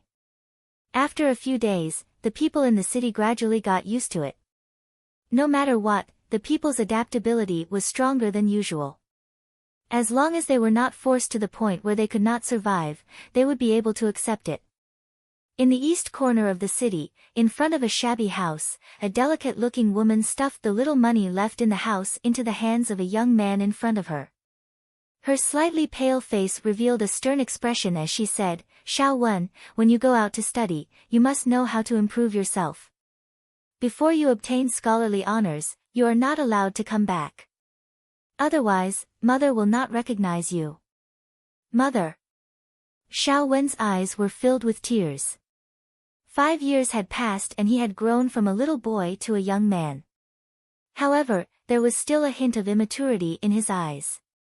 At the side, Ning Chen walked forward and placed the money he had prepared into the youth's hands. With a gentle expression, he said, listen to your mother's words and work hard. These silvers are a gift from the teacher. When you pass the imperial examination, come back and let your mother live a good life. Teacher. Xiao Wen took the money and hesitated. He did not know if he should accept it or not. Xianyu walked forward and said softly, Xiao Wen, when you go out, it is not the same as when you are at home. Bring more money for emergencies. As long as you study hard, when you obtain scholarly honors in the future, your teacher will also be proud. Thank you, teacher, thank you, teacher. Xiao Wen accepted the money with tears in his eyes. He bowed to the two of them and said gratefully, it is getting late. Let's be on our way. The woman steeled her heart and urged. Xiao Wen looked at his mother in front of him. His eyes were filled with reluctance. Go. Remember to work hard and not disappoint mother. The woman's eyes were filled with tears as she said. Xiao Wen wiped away the tears in his eyes and nodded. He knelt down and kowtowed a few times. He suppressed the sadness in his heart and turned to leave. Looking at the departing figure, the woman could no longer suppress the tears in her eyes. Drop by drop, they fell down. Thank you, Teacher Ning, thank you, Madam Ning. The woman turned around and bowed to the two of them. Xianyu went forward and supported the woman. She said softly, no need to thank us. However, do you regret doing this? As long as Xiao Wen can live well, that is enough. The woman replied with difficulty. Then, her face flushed red and she coughed violently. Dazzling red blood seeped out from between his fingers, dripping down drop by drop. His body that was suppressed by the medicine could no longer hold on and exploded. I'll help you into the room to take the medicine. Xianyu sighed softly. She supported the woman and walked into the house. Ning Chen stood outside the house and looked at the dilapidated ancient city. His eyes were filled with sorrow. Parting in life and death was always sad. Ordinary people had ordinary happiness, but they also had ordinary helplessness. Not long after, Xianyu walked out of the house. She held the hand of the person before her and walked in the direction of her home. Husband, little Wen's mother doesn't have much time left. Xianyu's eyes flashed with sorrow. You did your best. Ning Chen said as he held the former's hand. If my medical skills were better, perhaps I would be able to let little Wen's mother live a little longer. Xianyu's expression was filled with self-blame. Birth, old age, sickness, and death are all natural. There's no need to feel too much regret. You're already the best doctor in the world. Otherwise, little Wen's mother wouldn't have been able to live until today. Ning Chen comforted her softly. Husband. Xianyu softly called out. Amen. Ning Chen replied. Do you regret marrying me? Xianyu raised her head and asked. I don't regret it. Ning Chen stretched out his hand and caressed her face. He had a warm smile on his face as he said, not even for a moment. Xianyu's eyes were filled with tears. She smiled brilliantly and said, I also don't regret it. She knew that the person he liked was either that woman from Desolate City or that little princess from the barbarian dynasty. However, she still couldn't help but want to be together with him, even if it was only for 20 years. She wouldn't be a burden to him for too long. 20 years was enough. After 20 years, she would return him to them. Silly girl. Ning Chen gently pulled her into his embrace and softly said, You are my wife. You are now, you will be in the future, and you will always be my wife. I married you because I want to marry you. There's no other reason. Xianu nodded lightly. Ning Chen raised his hand and wiped away the tears at the corner of her eyes. He smiled and said, "Our ninth princess is the most beautiful woman in the world. There are countless nobles who want to marry her. It wasn't easy for me to marry her. Even if you want to regret it, it's too late." Hearing the former's teasing, Xianyu's tears turned into laughter. She lightly hit the person in front of her and said, "I want you to treat me well. If you don't treat me well, I will return to the princess residence and not live with you anymore." Ning Chen smiled and said, "Of course. How would I dare to treat our ninth princess badly?" After returning home, Xianyu went to the eastern kitchen to prepare dinner. Ning Chen walked to the study table and took out a piece of paper. He added water to it and ground it, drawing the person in the painting bit by bit. Not long after, Xianyu brought the dishes over. Seeing the figure in front of the study table, she asked in confusion, "What are you writing?" "Nothing." Ning Chen smiled and closed the painting. He walked up and said, "It's been a long time since I saw you go out to the streets to buy rouge and face powder. Since you don't have to go to school tomorrow, let me accompany you to buy some. Do you dislike an old woman like me? You can't look at me without putting on rouge and face powder." Xianyu rolled her eyes at him. "Ah." Ning Chen smiled. "If you were an old woman, wouldn't all the women in the world be unable to enter your eyes? I just feel that it's been a long time since I went out with you and wanted to make up for it a little. Seeing that you're quite sincere, I'll agree." Xianyu smiled.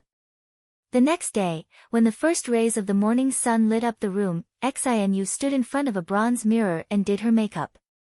Her beauty that was capable of causing the downfall of countries, even without any makeup, was as perfect as a person in a painting. Ning Chen had long been waiting for her patiently. It was innate for women to love beauty. No matter if it was a woman or a little girl, women would never do their makeup too quickly. He had already fully experienced this. After an unknown period of time, Xianyu stood up and looked at the bored figure in front of the door. Her lips curled up. "Are you impatient?" When Ning Chen heard that, he hurriedly shook his head. How could that be?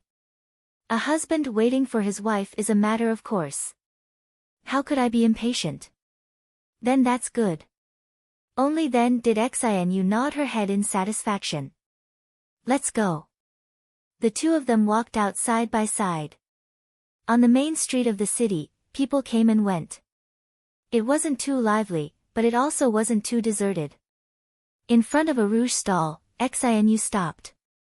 She opened it and sniffed it. Looking at the woman behind the stall, she asked, "How much is this rouge?" 20 copper coins. Looking at the beautiful woman in front of her, the woman hurriedly replied. "Here's 20 copper coins. Take it." Xianyu took out 20 copper coins and placed it in the woman's hand. Then she gave the rouge to the person beside her. "Take it. Don't throw it away." Ning Chen nodded and took the rouge.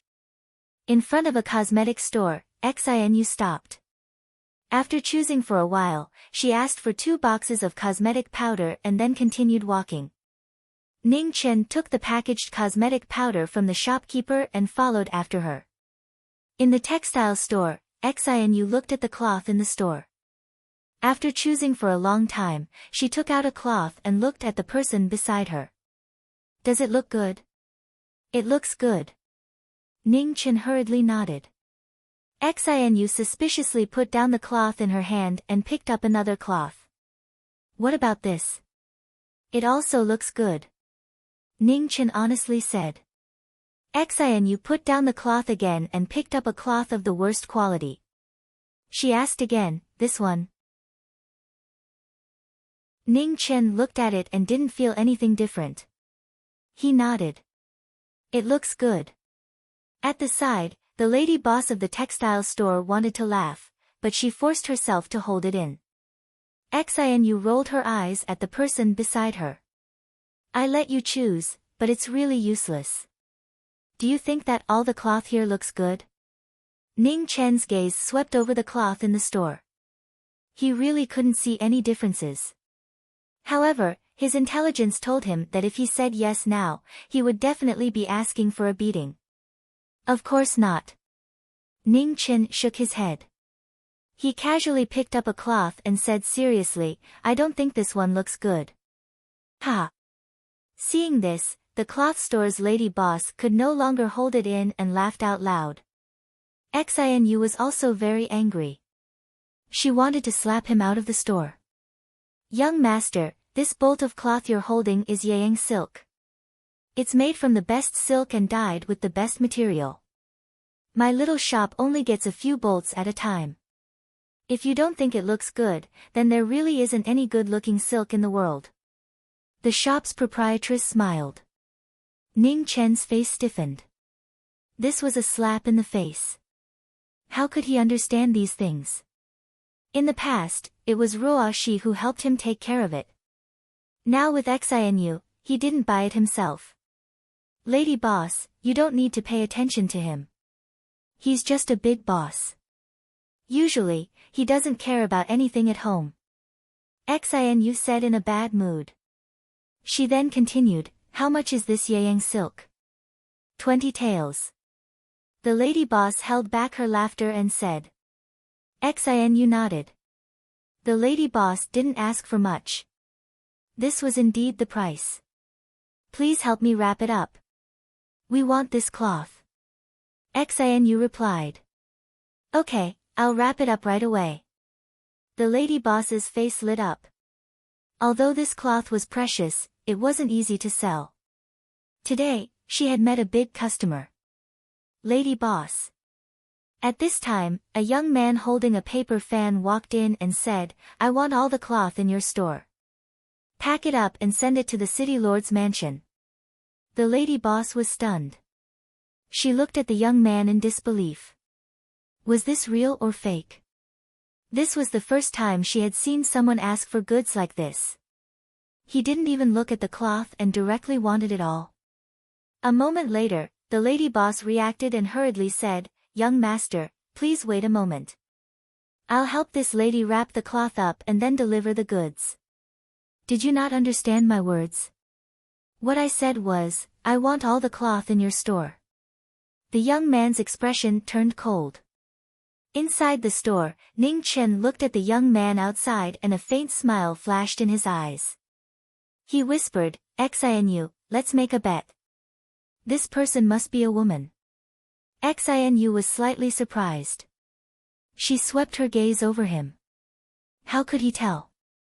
How can you be so sure? Xinu didn't understand. I guessed. Ning Chen's lips curved up.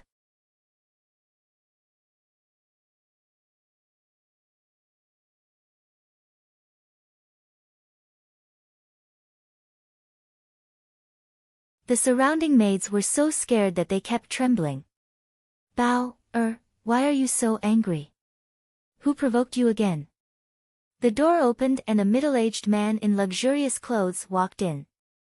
He looked at his cross-dressing daughter and chuckled softly. I'm fine. Inside the room, Zhao Guo, wiped the sawdust off her sleeves and asked calmly, Father, why did you come back so early today?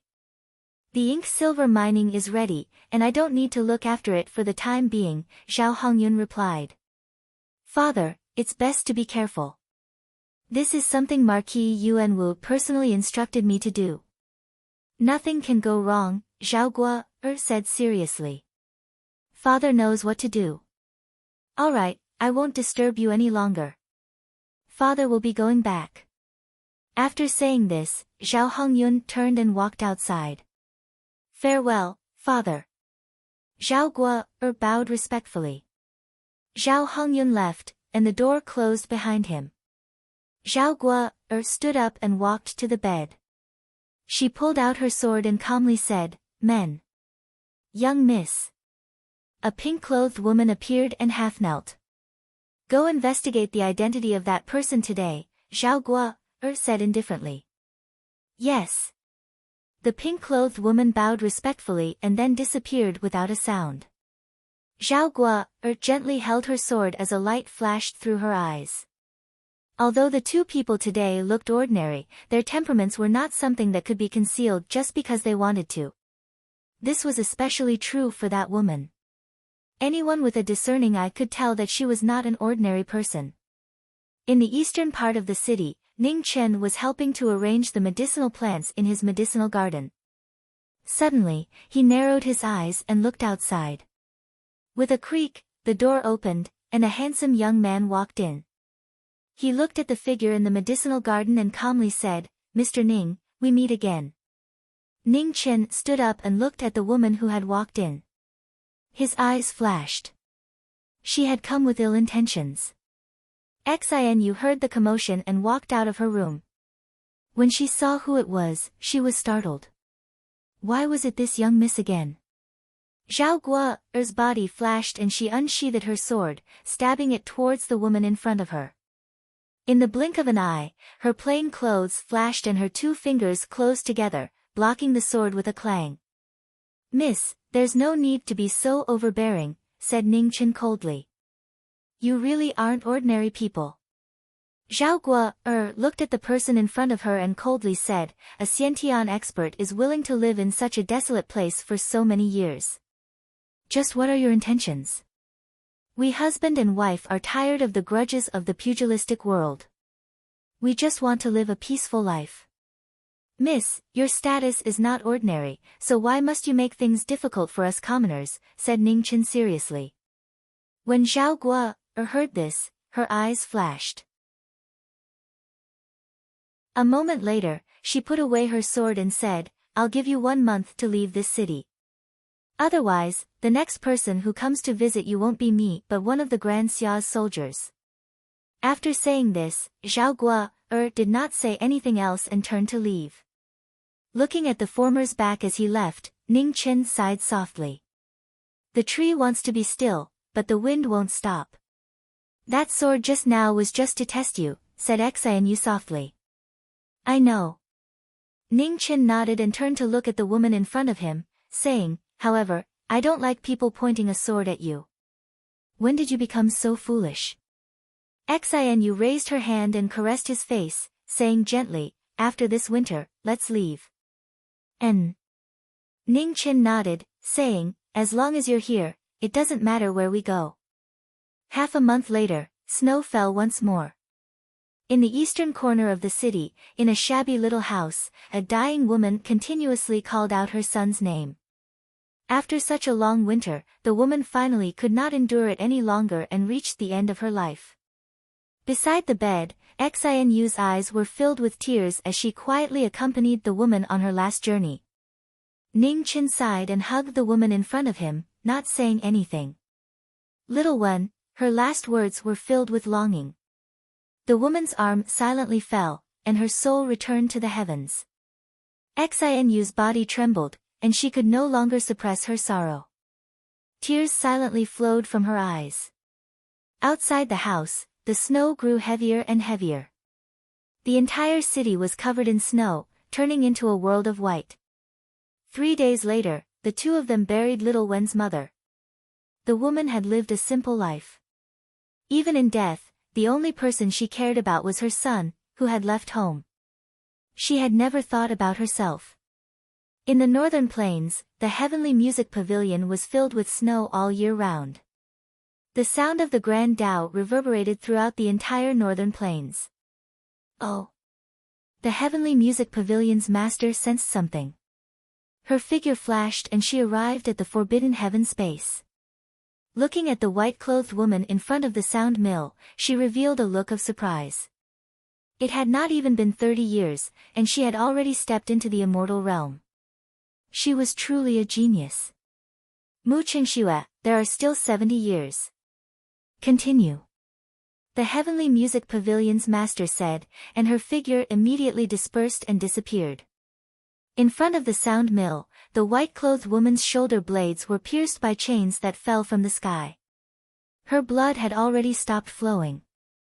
The desolate city's prodigy did not say a word and continued to silently move the sound mill. Sunset City, City Lord's Mansion. In the main hall, Zhao Hongyun stood quietly. In front of him, a pink-clothed woman knelt down and reported respectfully. Have you found out the identity of the person that Miss asked you to investigate? Zhao Hongyun asked calmly. My lord, the couple came to this city 5 years ago. There was nothing unusual about them. However, no one knows where they came from or what their identity is, the pink-clothed woman replied respectfully. Oh. Zhao Hongyun's eyes flashed coldly. A person who could withstand Guer's sword had to be at least at the innate realm. Such a person should not be unknown. My lord, do we need to use other forces to investigate? The pink-clothed woman asked. There's no need. Zhao Hongyun said indifferently, they are already preparing to leave. You should know how to deal with them. Also, do not let Miss know about this. Yes. The pink-clothed woman accepted the order. 4 days later, outside Sunset City, the snow had stopped. The two of them left the city and walked towards the southwest. The two of them were willing to be ordinary. They did not want to fight anymore. Seeing the peaceful city become a place of trouble, they finally chose to leave. In the desolate Northwest Territory, there were few people. The two of them walked together. After 30 li out of the city, they stopped in a bamboo forest covered in snow. Ning Chen looked at the bamboo forest in front of him and sighed. He could only accompany them in their pursuit. Xinu, wait here for a moment. Ning Chen instructed in a soft voice. Then, he walked towards the bamboo forest. Xinu looked at Ning Chen's back and guessed what he was going to do. She stood there and waited. She knew that there were some things he did not want her to see. In the city lord's mansion, in a beautifully decorated room, Zhao Guo looked at the sword hanging on the bed and thought for a moment before saying, Hongling. After a moment of silence, no one replied. Zhao Guo frowned and said again, Hongling. With a creak, the door opened and a maid quickly walked in. She knelt down and hurriedly said, reporting to Miss Hongling is not in the mansion today. Where did she go? Zhao Guo's expression darkened. This servant does not know, the maid said fearfully. Zhao Guo frowned again. After a moment, her expression suddenly changed. She took the sword hanging on the bed and quickly left the mansion. 30 li outside of Sunset City, in a bamboo forest, a white-clothed figure walked in and took a green bamboo. Sword intent flowed through it and the snowflakes on the bamboo melted. The leaves and branches disappeared one by one. In the next moment, figures appeared from all directions in the bamboo forest. Their cold eyes pierced towards the youth in front of them.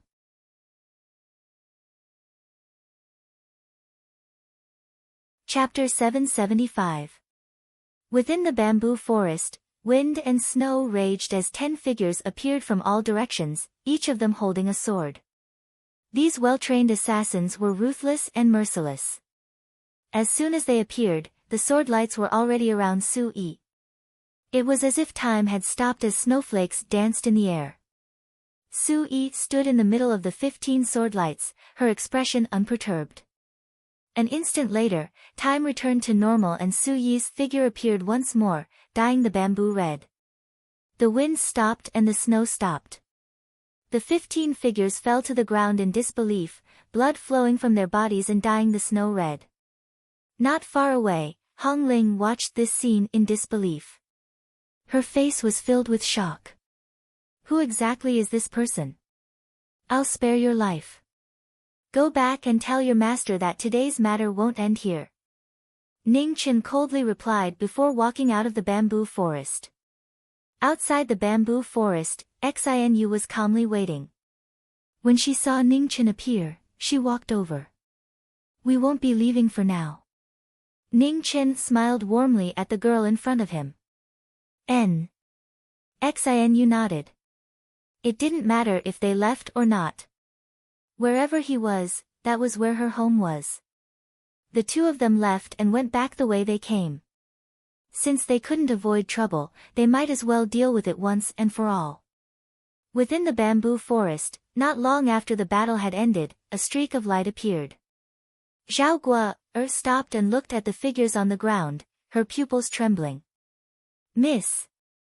Hong Ling knelt on the ground, the shock on her face still difficult to erase. Who told you to attack without permission? Zhao Guo said sternly. It was milord's orders. Hong Ling lowered her head. Zhao Guo clenched her fists. This time, it was really troublesome. Did you see what his cultivation level was? Zhao Guo suppressed her anger and asked. No. Hong Ling shook her head, her eyes filled with terror. I didn't even see him attack. When I came back to my senses, they were all dead. What? Zhao Guo's expression changed. These were all death warriors above the Xiantian realm, but they hadn't even been able to block a single attack. Shit, come back with me immediately. Thinking of something, Zhao Guo hurriedly gave an order and rushed towards Setting Sun City. Setting Sun City, in a small courtyard in the eastern part of the city. Ning Chen put down the bag on his shoulder and looked at the girl beside him. He smiled. I'm going to take care of some problems. Don't go out. Xinu softly replied. Her expression was gentle as she said, I'll cook and wait for you to return. All right. Ning Chen nodded and walked out of the courtyard. In the city lord's mansion, Zhao Hongyun sat quietly in the hall. He looked at the secret order from Marquis Yuanwu that came from the western border with a serious expression. Right at this moment, Zhao Guo rushed over and flashed swiftly into the hall. Seeing this, Zhao Hongyun frowned and said, What's the matter? What's the matter? Father, we're in big trouble, Zhao Guo said urgently. What big trouble? What are you talking about? Zhao Hongyun reprimanded softly. Outside the hall, Hong Ling also rushed back. Without saying a word, she directly knelt down. Zhao Hongyun looked at the person outside the door and asked, How did the mission go? Sir, they're all dead. Hong Ling kowtowed. What did you say? Zhao Hongyun's face fell.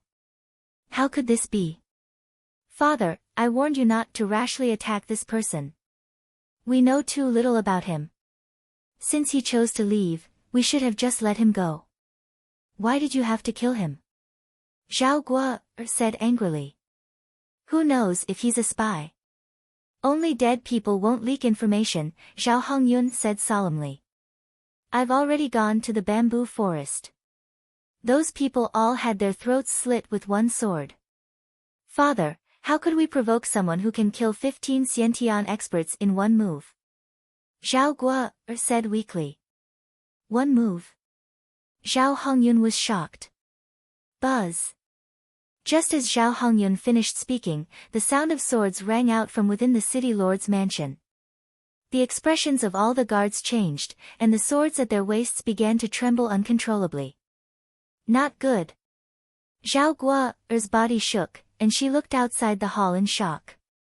He's here. In front of everyone's shocked gazes, a plainclothed person walked over. Although his expression was calm, there was an indescribable pressure weighing down on everyone's hearts, making it hard for them to breathe. Did you deliver the message I asked you to? Ning Chen stopped in front of the hall and looked calmly at the girl in pink kneeling on the ground. Hong Ling's heart trembled, and her body began to tremble uncontrollably. Looks like you did. Ning Chen looked over at the middle-aged man in the hall and said, as a rank 3 official of the imperial court, you secretly raise death soldiers and kill the innocent. Are all the people who pay taxes like you? Who are you? Zhao Hongyun said solemnly. Who I am is not important. What's important is what will happen to you. Ning Chen said indifferently. He clenched his left hand, and a nearby guard's sword flew into his hand. Kill him. Zhao Hongyun looked at the guards in the hall and said coldly. Yes. The guards obeyed, and they all came forward. Although a soldier's duty is to obey orders, from today onwards, you don't have to listen to his orders anymore. Ning Chen raised his hand.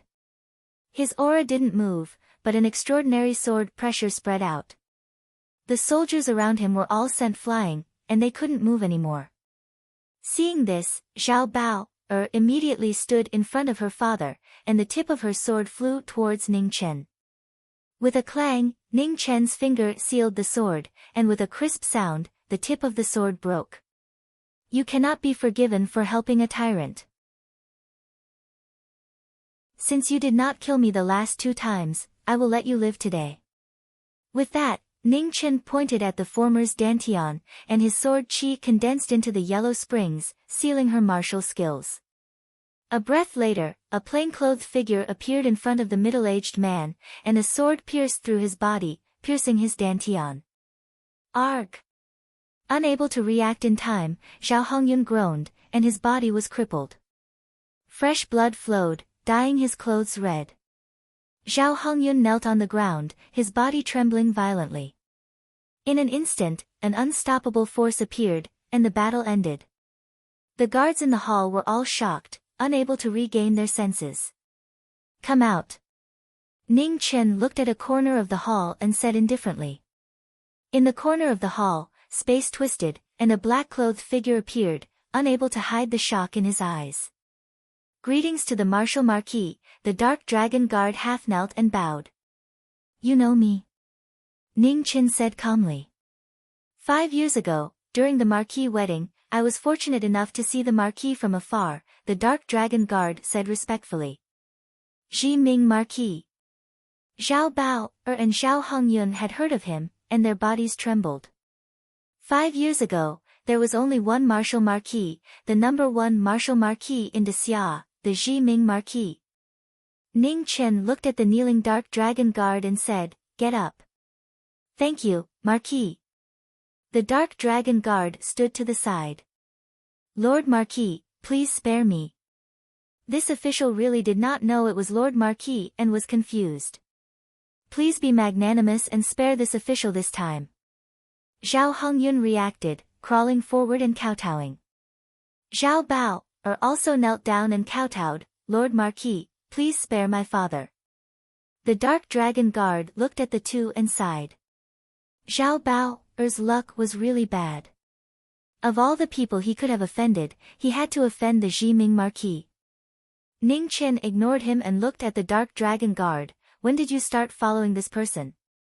Since he left the Imperial City, the Dark Dragon Guard said honestly. What have you found? Ning Chen calmly asked. Reporting to the Marquis, other than secretly raising death warriors, we have not found anything else, the Dark Dragon Guard respectfully said. Ning Chen nodded.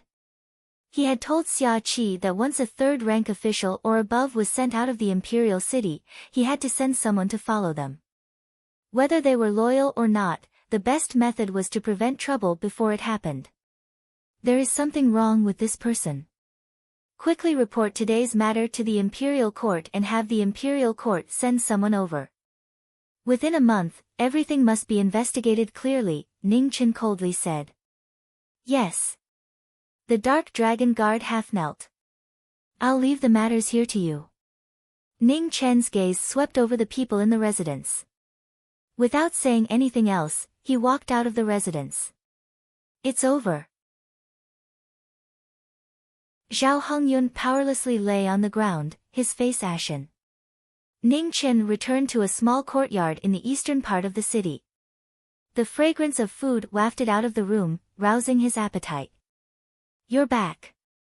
Go wash your hands and prepare to eat. Xinu smiled when she saw the figures returning from the outside. Yes. Ning Chen lightly nodded and walked into the room to wash his hands. We might stay for another month. It's only a month. It will pass very quickly. Xinu nodded and placed the dishes on the table. Oh right, after the matters here are settled, let's go to other places. I haven't left Grand Xia in all these years. I want to go out and take a look. Okay. Ning Chen nodded and received the dishes. Let's go to the other 4 regions first. If you still want to see the outside world, we can go to the sky beyond heaven. A smile appeared on Xinu's face. I've always heard you mention the sky beyond heaven, but I don't know what kind of place it is. Tell me about it. Ning Chen thought for a moment and said, actually, there was originally no such thing as the sky beyond heaven. There was only one world in this world. However, countless years ago, the Nether King appeared and used several planets as the foundation to create a new world. This new world was called the Inner World, which is the world we live in now. As for the original world, it was called the sky beyond heaven. Hearing the two words Nether King, Xinu's eyes dimmed. Even now, when she thought of that calamity 30 years ago, she couldn't help but feel a lingering fear. That terrifying destructive divine might was something no human expert could match. There's no need to think too much about it. It's all in the past. Ning Chen patted her hand and softly consoled her. I'm fine. Xinu suppressed the sadness in her heart. A smile appeared on her face once more. I heard you say that there are many experts in the sky beyond heaven. The number of experts above the immortal treading realm is countless times greater than the inner world. You must have suffered a lot while searching for the method to revive yourself. Ning Chen smiled. At first, I wasn't used to it. When I met those old monsters, I couldn't defeat the majority of them. However, it got better later on. Now, they basically can't defeat me. You don't know how to be humble. Xinu smiled. I'm already very humble. Ning Chen smiled.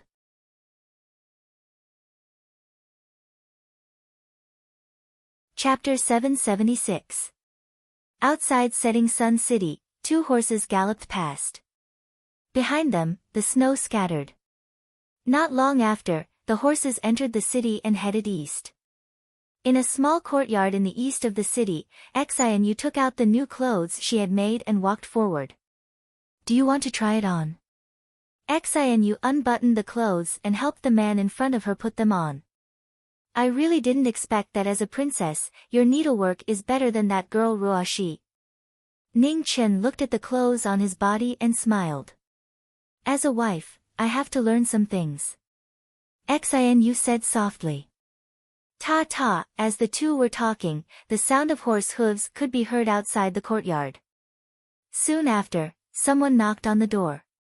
There are guests. Xinu, go prepare some tea. Ning Chen instructed. Okay. Xinu nodded. Please come in. Ning Chen looked outside the courtyard and said calmly. With a creak, the courtyard door opened. Two figures walked out and bowed respectfully. Greetings, Marquis. Marquis Dong Zhi and the current head of the Department of Justice, Lu Zong, had personally come to meet the Zhi Ming Marquis. Get up. Ning Chen replied, then turned around and walked towards the table. He said, the two of you must be tired after traveling for so many days. Come in and have some hot tea. Thank you, Marquis. The two respectfully replied and walked into the room. Sit. Ning Chen said calmly. The two looked at each other and sat down around the table. Xinu walked over with tea and served it to the three of them. When Marquis Dong Zhi and Lu Zong saw this, they were startled. They quickly got up and bowed respectfully. Greetings, Princess. No need to be so polite. Xinu put down the tea and said calmly, there is no princess or marquis here. We came here because we don't want the disputes outside to disturb our lives. You don't need to be so formal. Yes. Marquis Dong Zhi and Lu Zong suppressed the waves in their hearts and sat back down. After Xinu put down the tea, she did not stay and walked to the room beside. When men talk, women should avoid them. This was a principle passed down by the ancestors. She also agreed with it. Did you find anything? Ning Chen asked calmly. Reporting to the Marquis, we found it. Lu Zong nodded and said with a serious expression, it was Zhao Hongyun himself who spilled the news. He discovered an ink silver mine 200 miles outside of Sunset City. 5 years ago, he wanted to report it to the imperial court, but he was killed halfway. Ink silver mine, 5 years ago. Ning Chen picked up the teacup and muttered softly. 5 years ago, 2 groups of people galloped through the city. This should be the source of this incident.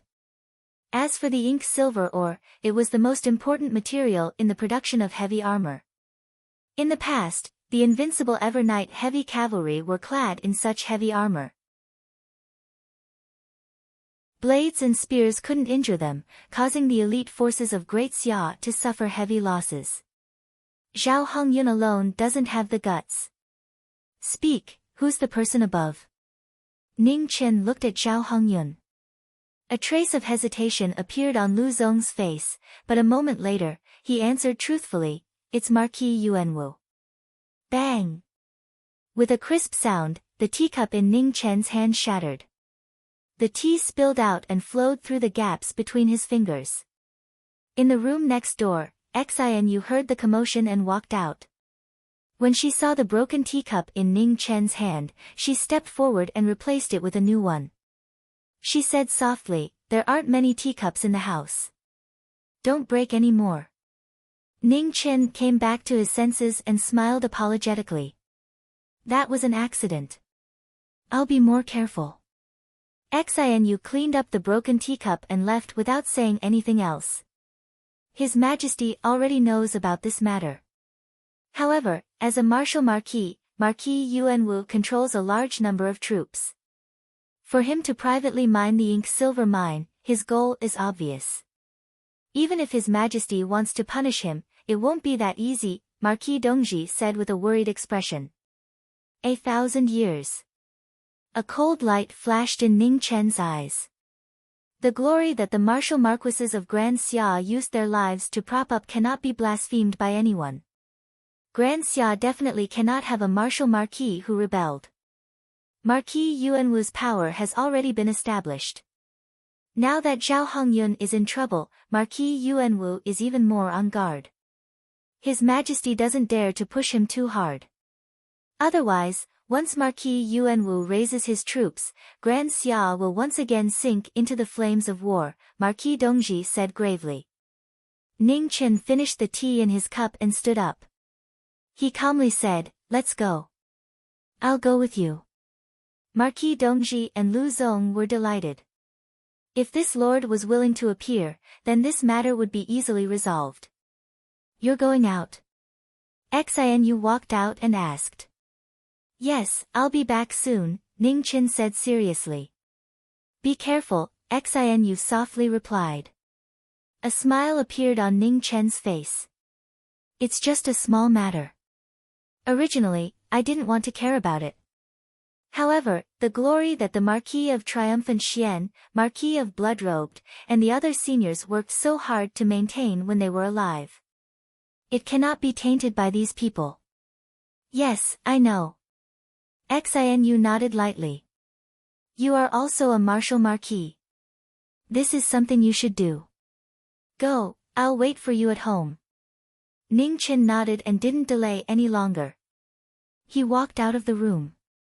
Marquis Dongji and Lu Zong quickly followed, walking out together.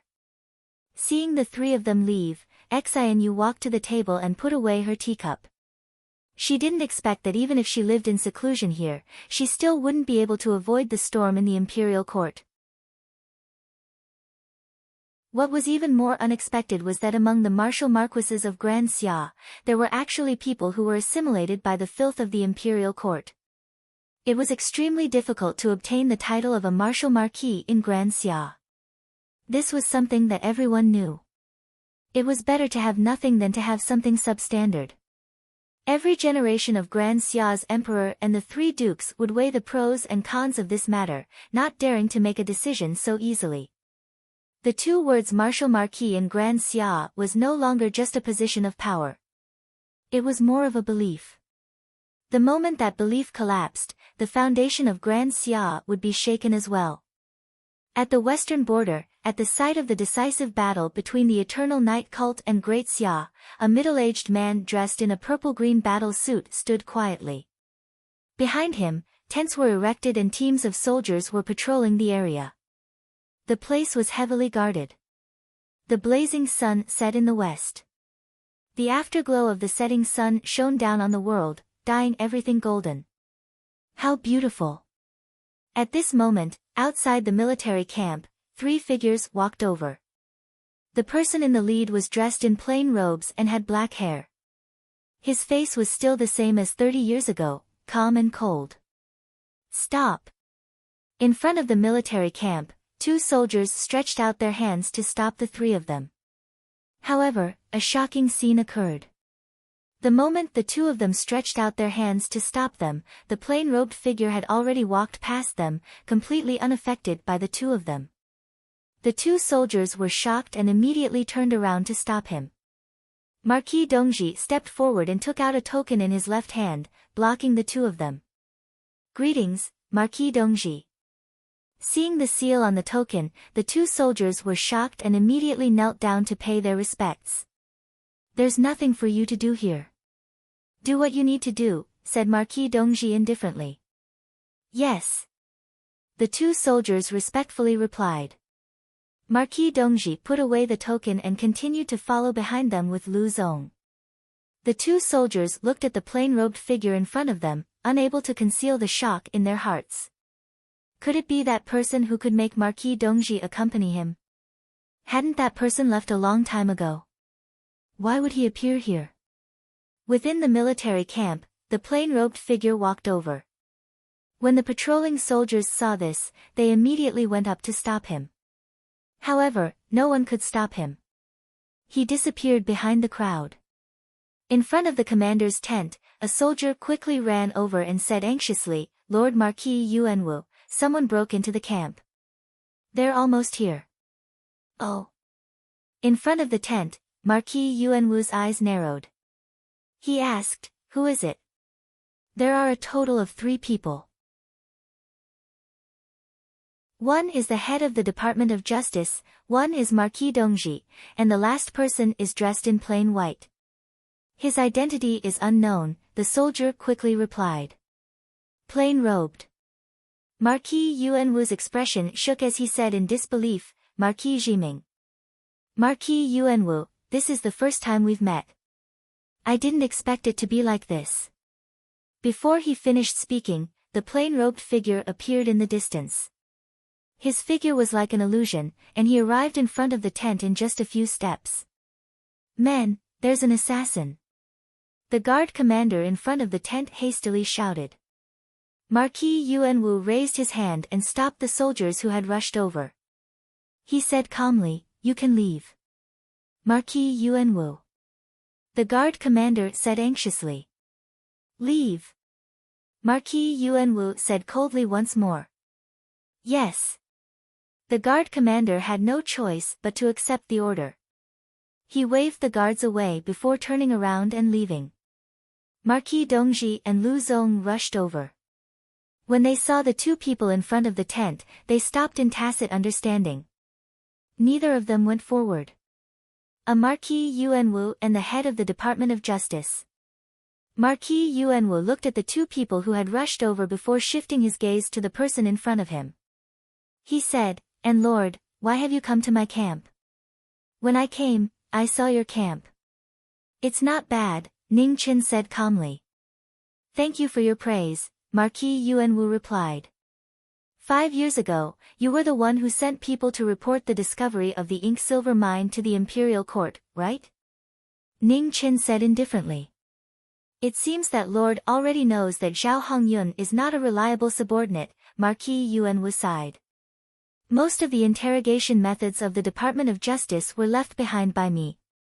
You should know that. Hoping that Zhao Hongyun would keep your secret is asking too much of him, Ning Qin replied.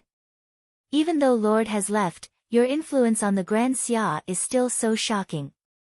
I admire you, Marquis Yuanwu said emotionally. I came to tell you that no rebels can appear among the Grand Xia's marquises. You should understand what I mean, Ning Qin said calmly. I understand. Marquis Yuanwu nodded. Looking at the former, his gaze gradually sharpened. He said sternly, I want to know what will happen if I don't agree to Lord's request. Will it be like Lord suppressing the rebellion of Hanya City 40 years ago, killing them all? I said that no rebels can appear among the Grand Xia's marquises. Marquises who have died on the battlefield will never be able to rebel, Ning Chen said indifferently. Marquis Yuanwu looked at the camp that he had spent his entire life building and sighed heavily. He said, "One last condition. Let me see if Lord still has the power to make me willingly give up all of this." "As you wish." Ning Chen waved his hand, and the soldiers in the distance all unsheathed their swords and flew over. "Seeing as you are a marquis, this sword can be considered a form of respect." When the sword entered his hand, Ning Chen's aura immediately changed. An incomparably majestic sword pressure spread out. Even though there was no wind, the sands sank, and chaos appeared in the world. Under the pressure, Marquis Yuanwu's aura sank. He stepped forward, taking the initiative. Slash! The sword that could not be seen clearly came back to his senses. The tip of the sword entered his body and blood spurted out. It stopped half an inch away from his heart. Marquis Yuanwu's shock could not be concealed. A moment later, he raised his hand and slowly lowered it. So this was this lord's strength. Ning Chen put away his sword. With a wave of his hand, the tip of the sword flew back into the scabbard in the hands of the soldiers in the distance. "I'll leave the rest to you." After saying this, Ning Chen turned and walked out of the camp. You're tuning in to the Blissful Bookshelf YouTube channel. We're so grateful for your support, and don't forget to subscribe to join us on this incredible journey through captivating stories. Your generosity through donations truly makes a world of difference, as it's the primary source of revenue that allows me to expand and enhance this channel for you. Thank you from the bottom of my heart for being a part of this adventure.